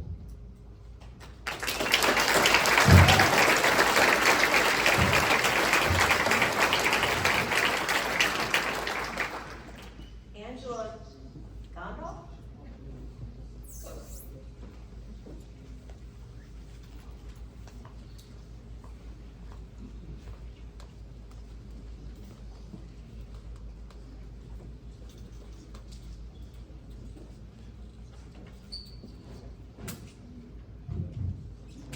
Angela Gondor, 46236 State Route 303. I'm actually in Pittsfield Township, but born and raised and grew up on Russia Road, stone's throw from that airport. We live in a very fast-paced world. Everybody wants instant gratification. iPhones, smart TVs, self-driving cars now, it's becoming everything. And now we have this AI generation on top of that. I can't even search on my phone anymore now without AI automatically implementing itself, even though I don't want to use it. It just does it. It's rare to have the way of life that we do out here anymore because of all these technologies just keep taking over and running our lives, basically. They track us, they monitor us. Everything's about data, input, what they can buy and sell of your personal information, and that's what they do with these resources. Again, our way of life is very rare, and I don't think that there are many areas on the East Coast that have what we have here. And that's what makes our area special. Our farmland is under attack, and so is our health. As I said before, every acre that you take away from farmland is food that you're taking out of people's mouths. It's money that you're taking out of local farmers' pockets. It's resources that go back into our communities because we're a community that supports each other. Our community is about and cherishes support local, buy local. I've seen a trend in the past 10 years, particularly locally, that we're getting more and more into farm-raised beef. People are buying whole cows, half cows, etc. They're doing a lot of mini farming, and they're supplying produce to people locally, which I think is huge. And I think it's the way that our community, our agriculture, our farming district needs to go, because we're importing things from overseas, and they're poisoned. Our cereals are poisoned that your kids eat every morning. Our fruits and vegetables are poisoned with sprays or different things that we don't even know what's on them. And we've got no way to monitor that stuff. Yet we're supposed to have agencies who do that for us, yet they don't. And then you have recall after recall after recall. I can kind of understand having recalls when you're dealing with toys and a manufacture process line where a computer glitches. But when you're talking about human consumption and food, and what you're putting in your bodies and what you're providing to your children and to your local community, that should be coming from local. And every acre that you give up of farmland, I believe, is one step further to them just taking everything over. Our food and our resources should be coming local. We cherish our farm stands. We have a lot of them out here. We have a lot of our farmers markets. People love that. And it brings in people from other communities and other areas, and it brings business and opportunities this way. My biggest thing for this particular development and all this money coming in and politicians, etc., we've lost a grocery store in LaGrange and we've lost a grocery store in Oberlin. We can't even feed the people that we have here. You don't even have resources to assist the local community for their bare needs. But yet we can spend this kind of money on something like this, and on top of that, not have the transparency that we should have had? That's ridiculous. We lost Aldi's in Elyria. There were many people who, in that particular community, could walk to that Aldi's. They have nowhere to get food now. Well, what do you think happens? Crime increases. Because now they got to get their, I shouldn't say that. Crime probably has increased, would be my guess. But, it's the things that sustain us, we can't even keep in place around here. But yet we're moving towards these other all AI, techie, and whether or not this becomes a data center or not, even if it becomes a big industrial site and you have businesses come in, it's still going to change our landscape. You're still going to take that farmland and not have it for the intended use that it used to be. And our farmland is being taken and stolen and made into things that it just shouldn't be all across the US, like the one gentleman said. It's, you know, I don't wanna eat chemically made meat. I don't wanna eat fake meat, does anybody? But that's, how absurd is it that we even have this vocabulary in our lifetime? That these things actually exist is just absurd. We are a community that supports each other. We're a community that values each other, values our businesses, values supporting one another. One hand feeds and assists the other. I beg you to just please say no to the development plan. And I'm grateful to hear the questions that you all have asked. I was really impressed with the fact that you guys have done some due diligence on that and appreciate that very much. Thank you.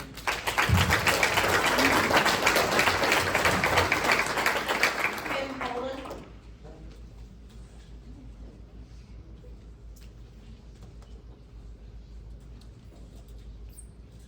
Good evening, Kim Poland, 4465 Russian Road.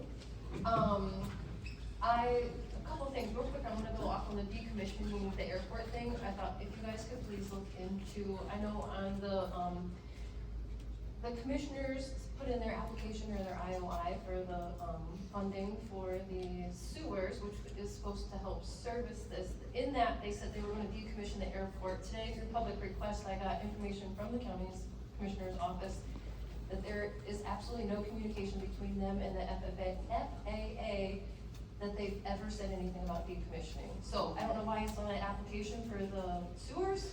However, there's never been any communication with the FAA on that, so something to look into. I know you as trustees, you can see the opposition, I'm sure you've heard. To let you know, it's not just New Russia Township, it's a lot of townships. We've got over 5,000 online signatures opposing the mega site.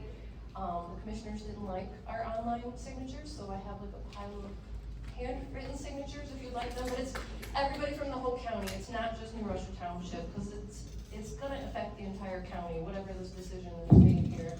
The farm that I live on is from my husband's family, is 6th generation. We actually lost 140 acres when the airport came in, took an eminent domain on the north side of Russia Road. I did talk to Rydell one night. He was supposed to be here at a meeting, but got caught up in Vermillion, and so we spoke to him after the meeting, and I asked what I should do about our farm. He said it's not gonna affect us. We're across the road. It's not gonna affect us, but I know we've talked about the roads expanding. So it is indeed going to affect us. That's our livelihood. It's not just our home. I know you guys don't just go off of our heartfelt, we don't want this. Just like the zoning commission, they look for public necessity, public safety, general welfare, good zoning practice, etc. Just to hit on a couple of those, public necessity, I don't see where we as a township need this. I know the gentleman said we might need to look at our funding. I trust the 3 trustees and fiscal officer that you are going to make sure we live within our means. If that landfill goes away, we have a lot of money in our bank account right now. We have a lot of assets. There is a way to make it without having to add on development if the landfill goes away, which we don't know if that's going to happen or not. But I would gladly pay for my garbage. I know that's been said, we don't pay for garbage pickup in New Russia Township. I would gladly pay for my garbage pickup. If it stops the mega sites and allows for, if the landfill goes away. Public safety, we're talking about 6,000 to 8,000 people coming. Rydell made a comment the other day that we won't notice them. They'll be there, we won't see them. I don't know how we're not gonna see 6,000 to 8,000 people coming in and out. I've already been robbed 3 times in my house, and I have no neighbors. So add all those people in, I don't know how you guys are gonna protect us. I'm trying to go through this quickly. As far as the landfill, I know that was brought up again, that we allowed that to happen. The trustees at that time may have thought that it was a great thing to happen, and it does bring income into the township. However, they don't always follow the rules that they're supposed to follow. They get fined by the EPA, they pay the fine, they move on. So if for some reason, God forbid, that we have to deal with some kind of development coming, I would hope that you guys would look into community benefits agreements with the developer. They are legally binding contract between the developer and community to come up with agreements that They are enforceable, and it is things that they're gonna benefit us, and then in return, we would give them community support. As far as Team Neo and then Matt Dolan did say the other day, that they are willing to give a manufacturer $15,000 per employee, up to $225,000, if they bring employees in from other states to come in and work at these factories. And he was talking about the Northeast Ohio mega site. He was talking about us. That's what he was quoted saying. So we're not looking for local jobs. They're encouraging people to come in from other states. I would hope you would look into that. Also, to my final statement quick, Christine Nelson, she's with Team Neo. She was at the Grafton Village meeting. I went there. I asked her straight up, we have it recorded. If we ultimately if we're in control, like they say we are, and if we as a community say we do not want this, will you stop marketing the land? She said yes. That's what we're demanding here. We're saying no. We want Team Neo, Jobs Ohio, everybody else to stop. So, thank you.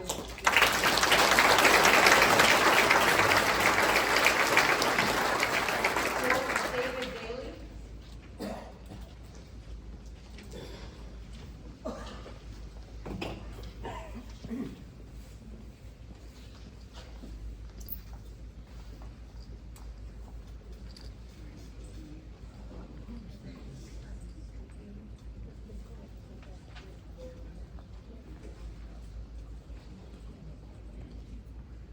George David Daly, Cuyahoga County, City of Cleveland.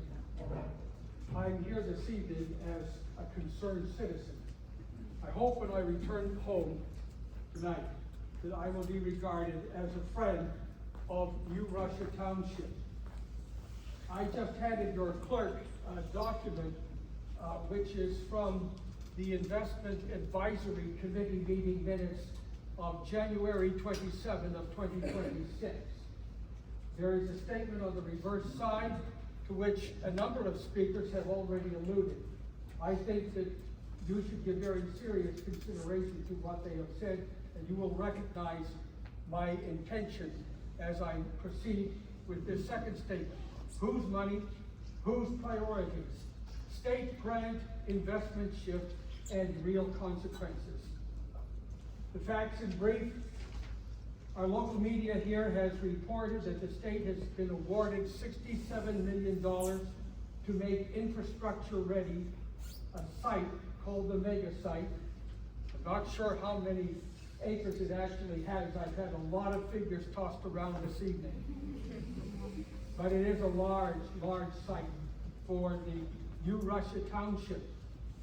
Now that Lorain County Investment Advisory Committee meetings that your clerk has in item number 6 records what appears to be a transition from Meter to Westminster. Now these are financial managers, and it seems that there is a shift undergoing from Meter, business operated out of Dublin, Ohio, to another institution called Westminster. And there is also an explicit intention stated in the minutes to review and modify the investment policy which was handled formally by Meter. As that relationship ends, it is expected that Westminster will take over. And what this means, I think, is revealed in the rationale stated for this rearrangement of financial relationships.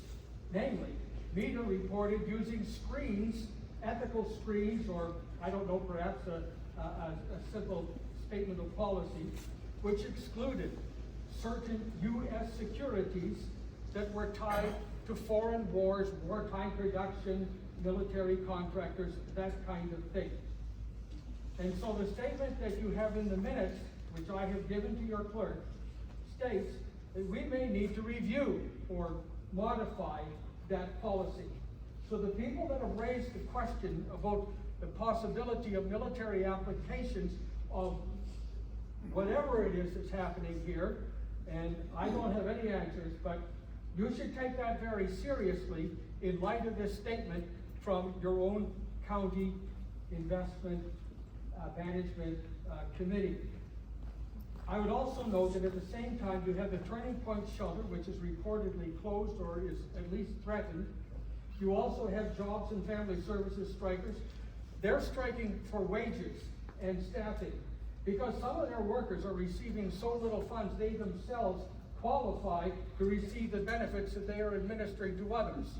And incidentally, it was through one of those strikers, one of those persons on the picketer, with whom I met as a part of a committee that I work with from Pennsylvania and Ohio, that I learned of the existence of the New Russia Township 8 days ago.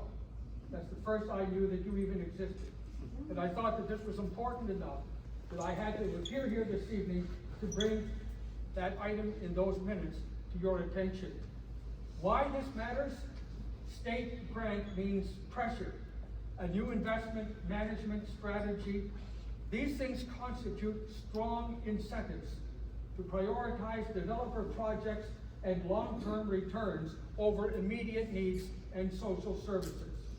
Removing investment screens could allow county funds to be used in defense or military-related securities and investments. And outsourcing advisors, of course, increases fees and redirects fiscal capacity, which may be why you've got these cuts made to the auditor's office, to the Jobs and Family Services strike. So there are all kinds of ramifications to be sure from that. You go through that document, you can download it from your county website, work through it, reverse engineer it, see what's happening. There are a lot of things that you can do. And you've got intelligent people here that have raised really important and powerful strategic thoughts. You know, like that firefighter gentleman, wherever you are. Right. You should, thank you, sir. You can put together an independent committee. Now, I've got some questions that I want asked, and I will leave this with the clerk and hope that she will read them for me. They're down here at the bottom. You might want to read those to the good people of this community because they have several demands that I think has been very reasonably made of the county administration. Thank you. Give us answers on these things. I'm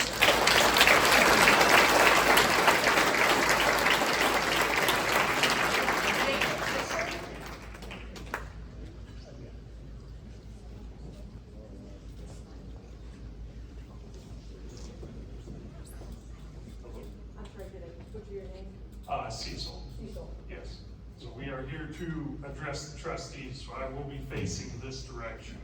I'm Jacob Cecil. I'm part of the operating engineers, Local 18, business representative for 11 years now, 3515 Prospect Avenue, Cleveland, Ohio. Operating engineers are skilled professionals who operate heavy equipment such as bulldozers, excavators, backhoes, forklifts, cranes, and many other machines essential to building infrastructure. The roads and bridges you travel on every day were very likely built by members of Local 18 working alongside fellow union tradesmen and women. Local 18 supports this project and opportunities it will bring to workers, communities, and the state as a whole. Thank you.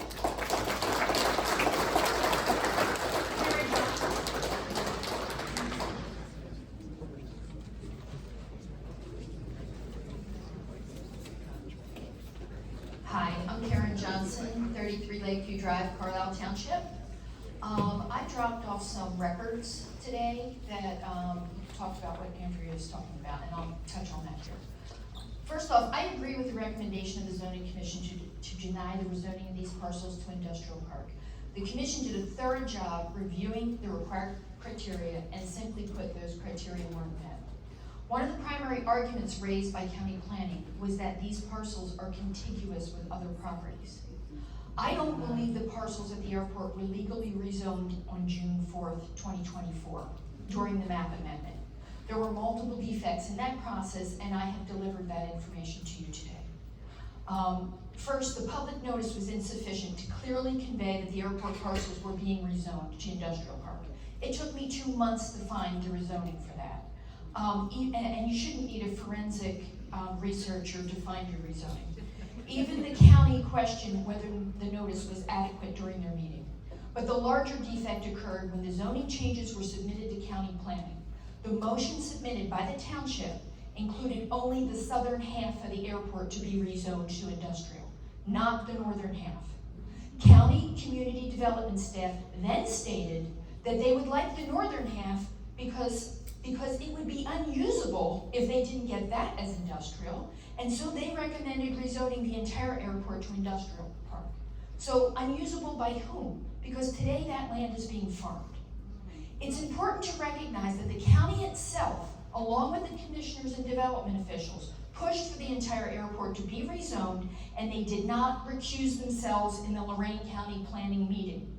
I question whether that was legal, because I've been to those planning meetings, and if your township has a development that's being rezoned, you have to recuse yourself if you're on that board. The county themselves even questioned the way you were doing that rezoning, whether it was legal, and there are a lot of questions in there. Our Brewster didn't think it was legal, Moore didn't think it was legal, so you might want to review that. But at the same time that they were reviewing that and pushing for that zoning, they were pursuing the All Ohio Future Fund grant that's now called the Mega Site, and they weren't disclosing it. That grant application described the project as a decommissioned airport redevelopment, public land. Yet the public is now being asked to support rezoning surrounding farmland, while the county and private developers pursue a massive project involving funds only approved for public use, for public land, that was targeting a chip factory. That mega site was to be public land. When the county commissioners, development staff, and other officials are actively pursuing a project on land that the county owns, they should not be influencing local zoning decisions involving that same land. At a minimum, that presents a conflict of interest. Many people here see productive farmland and rural community, but to others it represents dollar signs. And we should remember something important. Much of that farmland was taken from local farm families, some of them still here in the room, through eminent domain in the 1960s to build an airport. And now they're being told that the future of this area must again change to serve another large development vision. One that will involve massive power towers. Go south of Columbus to Jeffersonville. These power towers, they are 4 across, cutting through huge swaths of neighboring farmland. And Team Neo's model, if you look at their website, even One Lorain County, that model looks nothing like your industrial park zoning. It's massive, and it's only on the western side. It has nothing to do with that airport property. And the IOI for the All-American Future Fund talked about bringing in 6,000 new houses to bring in these workers. Where are they going to be built? And the enterprise zone that was put in place purposely by the commissioners, and it was not initiated by the township 30 years ago. As far as wildlife, Audubon's concerned about migratory birds being disrupted by the megasite. I'm concerned about the birds being redirected by the megasite to the airport. New landfills must be at least 6 miles from an airport, so there's already a bird concern. Also, I have an email from David Moore saying vibration testing failed near the airport. So it can't be a chip factory, but in the IOI says it will be a chip factory. And there was a $3.1 million cash advance out of the general fund that for money we don't have to pay for engineering for the sewer to be reimbursed by a bond issue when it wasn't supposed to be taxpayer money. So I'm asking that you follow the recommendation of the zoning and deny the industrial park.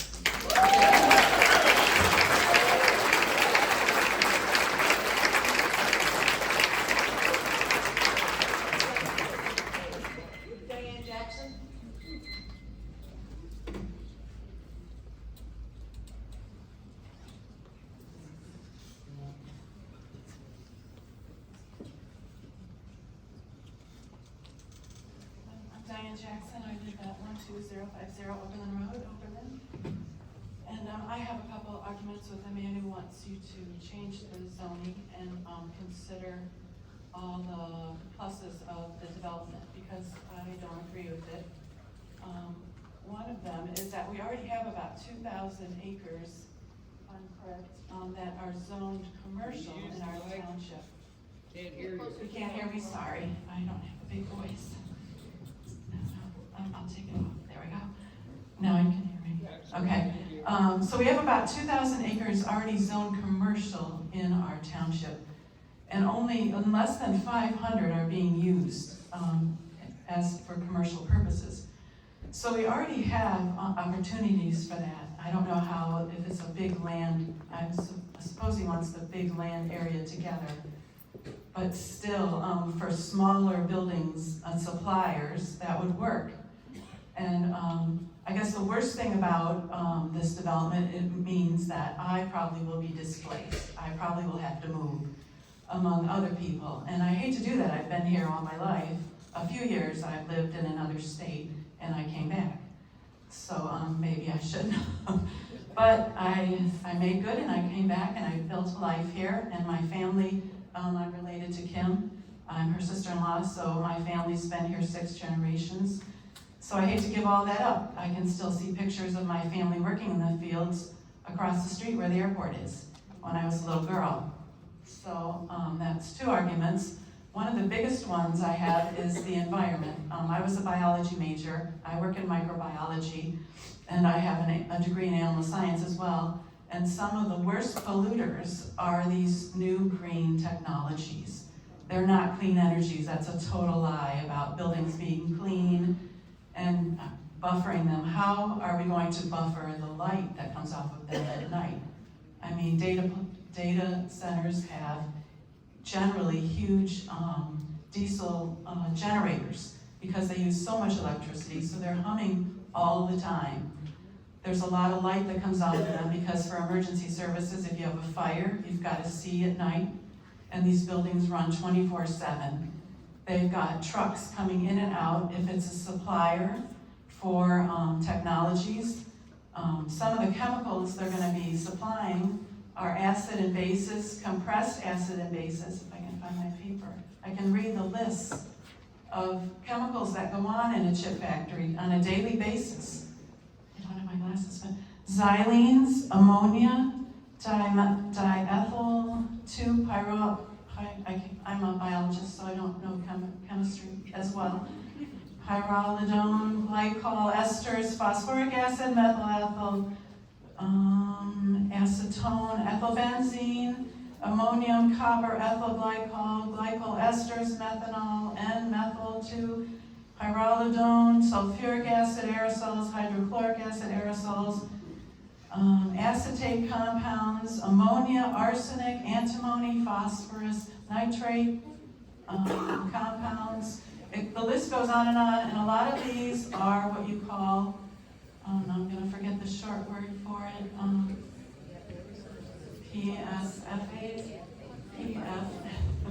Okay, so they're polyphenol compounds that never break down. There's about, I didn't know, there was 14,000 of them we've made, and they end up in our water. They end up in our soil. They're on our food. They're on our clothing. They're coatings.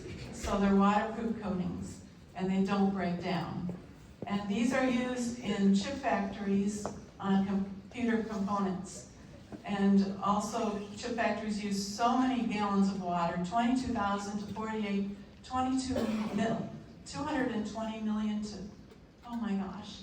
48 million is like the top, so it's about the amount that 220,000 homes use a day. This is how much they can use a day, and these chemicals end up in the water. So the data centers also have these in their cooling systems. So what the chip factories have to do, they have to precipitate, filtrate, they have to do all kinds of things to remove this from the water they've used, and then it goes through a municipal water system. And these PFASs, I think it is, they don't get removed from the water. They go out to our lake and we drink it, and we're the filters. We're the final filters. So they're very polluting. On top of these data centers, if they do components for wind turbines, those turbines have a lot of chemicals in them also. They're full of magnetic chemicals and BPAs, and that can't go in water either. And in fact, we're storing some at the old factory in Elyria. What factory is that? Thank you, Diane. Bridge Tool Factory.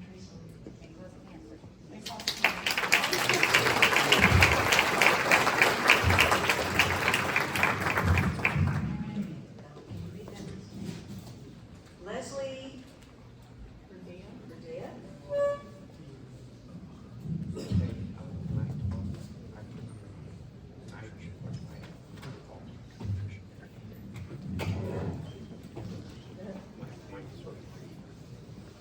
Leslie?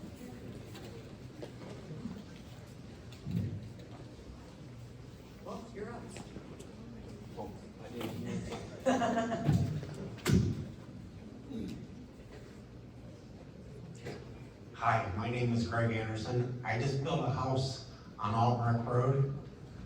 It's 44919 Albrecht. And I had a heart transplant, had heart problems all my life. Now I got a brain tumor in my head. So me and my wife built this house with 3-foot everything, and for us to get old and gray and die, even though I might be it before her. But anyways, we have 8 grandkids, and when I bought the house, I asked about all the farmland, and the realtor said, oh, this person in Indiana owns all that land, farmland.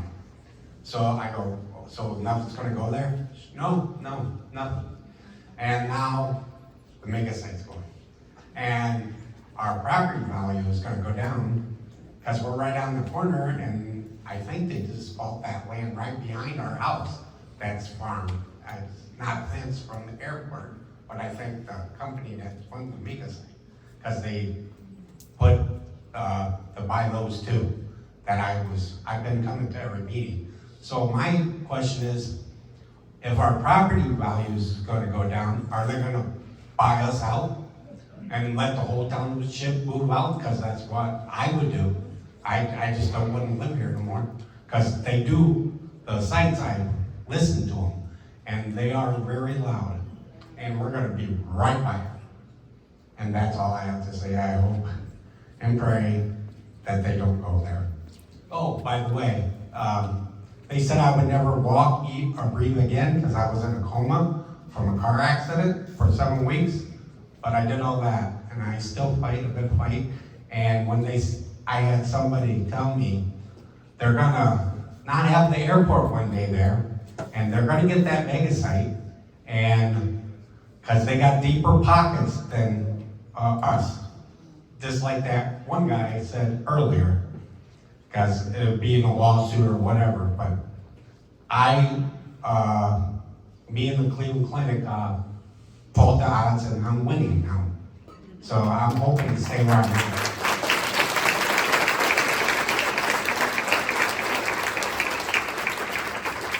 I'll try one more time for Leslie Revere.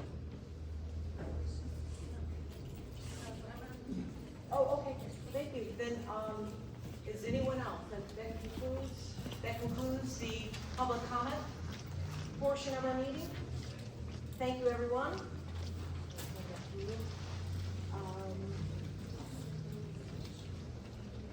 So, question and answer. Well, do you have any questions? When are you voting? Do you have any further questions for the developer? Right, we're gonna do further questions for the developer at this point. If you have any. Do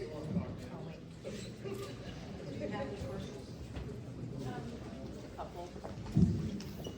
Oh.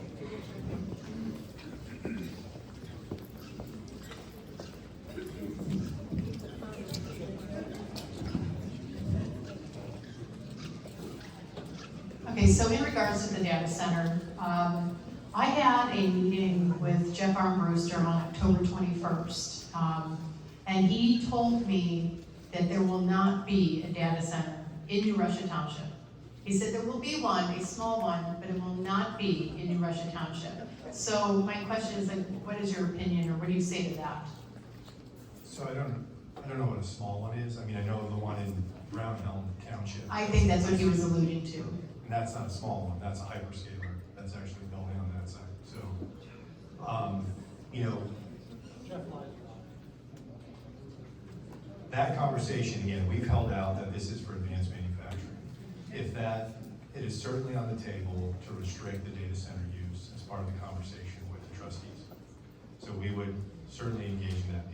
As we've said, as part of these discussions, one of the considerations to include a data center, if at all, in a smaller portion of the site, so 200 acres or less, is if there's a value add, meaning they help facilitate power that's privately paid for, they bring advanced fiber to the site, something like that. If there's a leverage point that enhances the rest of the project, it's worth considering. But we're also open to the idea of restricting Okay, and then another concern I have, we mentioned the landfill, and I think as of right now, 50% of our income does come from the landfill. Two, it's projected that they have maybe 14 years left.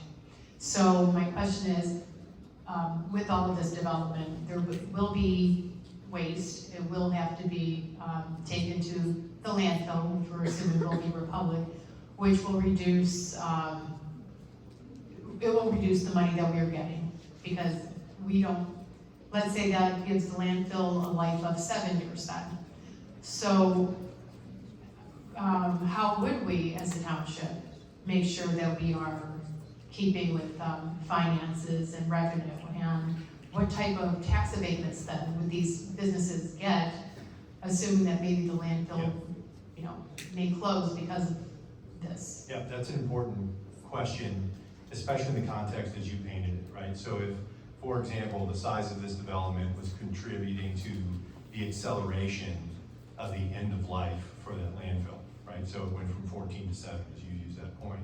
Then where does that go for one part of that? And then it puts the township in a position where their revenue stream is coming to an end sooner than you anticipate, right? And I don't know if those projections have been done, what your expectation is. I know that's a tricky thing with a landfill because they have abilities to expand the capacity and things like that. But let's say those are the numbers. I think and with respect to tax incentives, what we've said publicly, that there will be requests for tax incentives, no question, but especially if there was a tax abatement, there would be a request for a partial tax abatement. We believe that the community should benefit this, so not 100% abatement or a 75%, but a partial abatement, somewhere in the neighborhood of 50%, so that the upside revenue that was coming from taxes would be shared with the community. Similarly, if there was tax increment financing, which there's different structures on that, it would be the kind of TIF we would ask for as a non-school TIF, meaning the portion of the property taxes that go to the school districts would be unaffected. We don't want to hurt the local school districts. So part of that projection then, to your question, would have to be how much of those taxes and when do they go, at what rate to the township to accommodate maybe that accelerated reduction in your revenue stream. So it's a math exercise at that point, but it's an important part of the discussion. It also is material to understanding that those abatements end. They can only be so long. The outside edge on that is 15 years, and at the end of that abatement, that burns off. So what does that overlap look like? But that would certainly have to be part of the financial consideration for the township, how to manage those incentives versus the impact. Okay, and then another question I have is, so let's say you have these, what did you call it? The new manufacturing, the high-tech. Advanced manufacturing. Thank you, advanced manufacturing. So let's say that those companies are awash in like 5, 10, 15 years. Are there buildings built specifically for their industry, or is there like another repurpose for them? Like, what can we do with this land? Let's say something, they move. Because it has been brought up in a lot of these proceedings, there's tons of industrial property all over the region, right, that has become obsolete. Because when it was built, and sometimes it was built decades ago, it was for such a specific purpose. To repurpose it for something new is nearly impossible. So I think it would be important, looking at the types of buildings that could be built here, that they're built with maximum flexibility. So examples. So you could, we did a project with a company on the east side. They are a manufacturing company. They only needed like 20 feet clear or 22 feet clear in their building, but they built the building to have 32 foot clear in the building total height, so that if their business ever changed, they could repurpose it as a distribution facility because it has the clear height to rack all the way up. If they needed to have cranes in that building, they have the room to do it. I think in this instance, so we don't repeat those mistakes of the past, requiring these companies to build buildings that have a lot of potential flexibility, that are probably more simple structures than what we see all over Cleveland as far as shape, I think that would be an important consideration.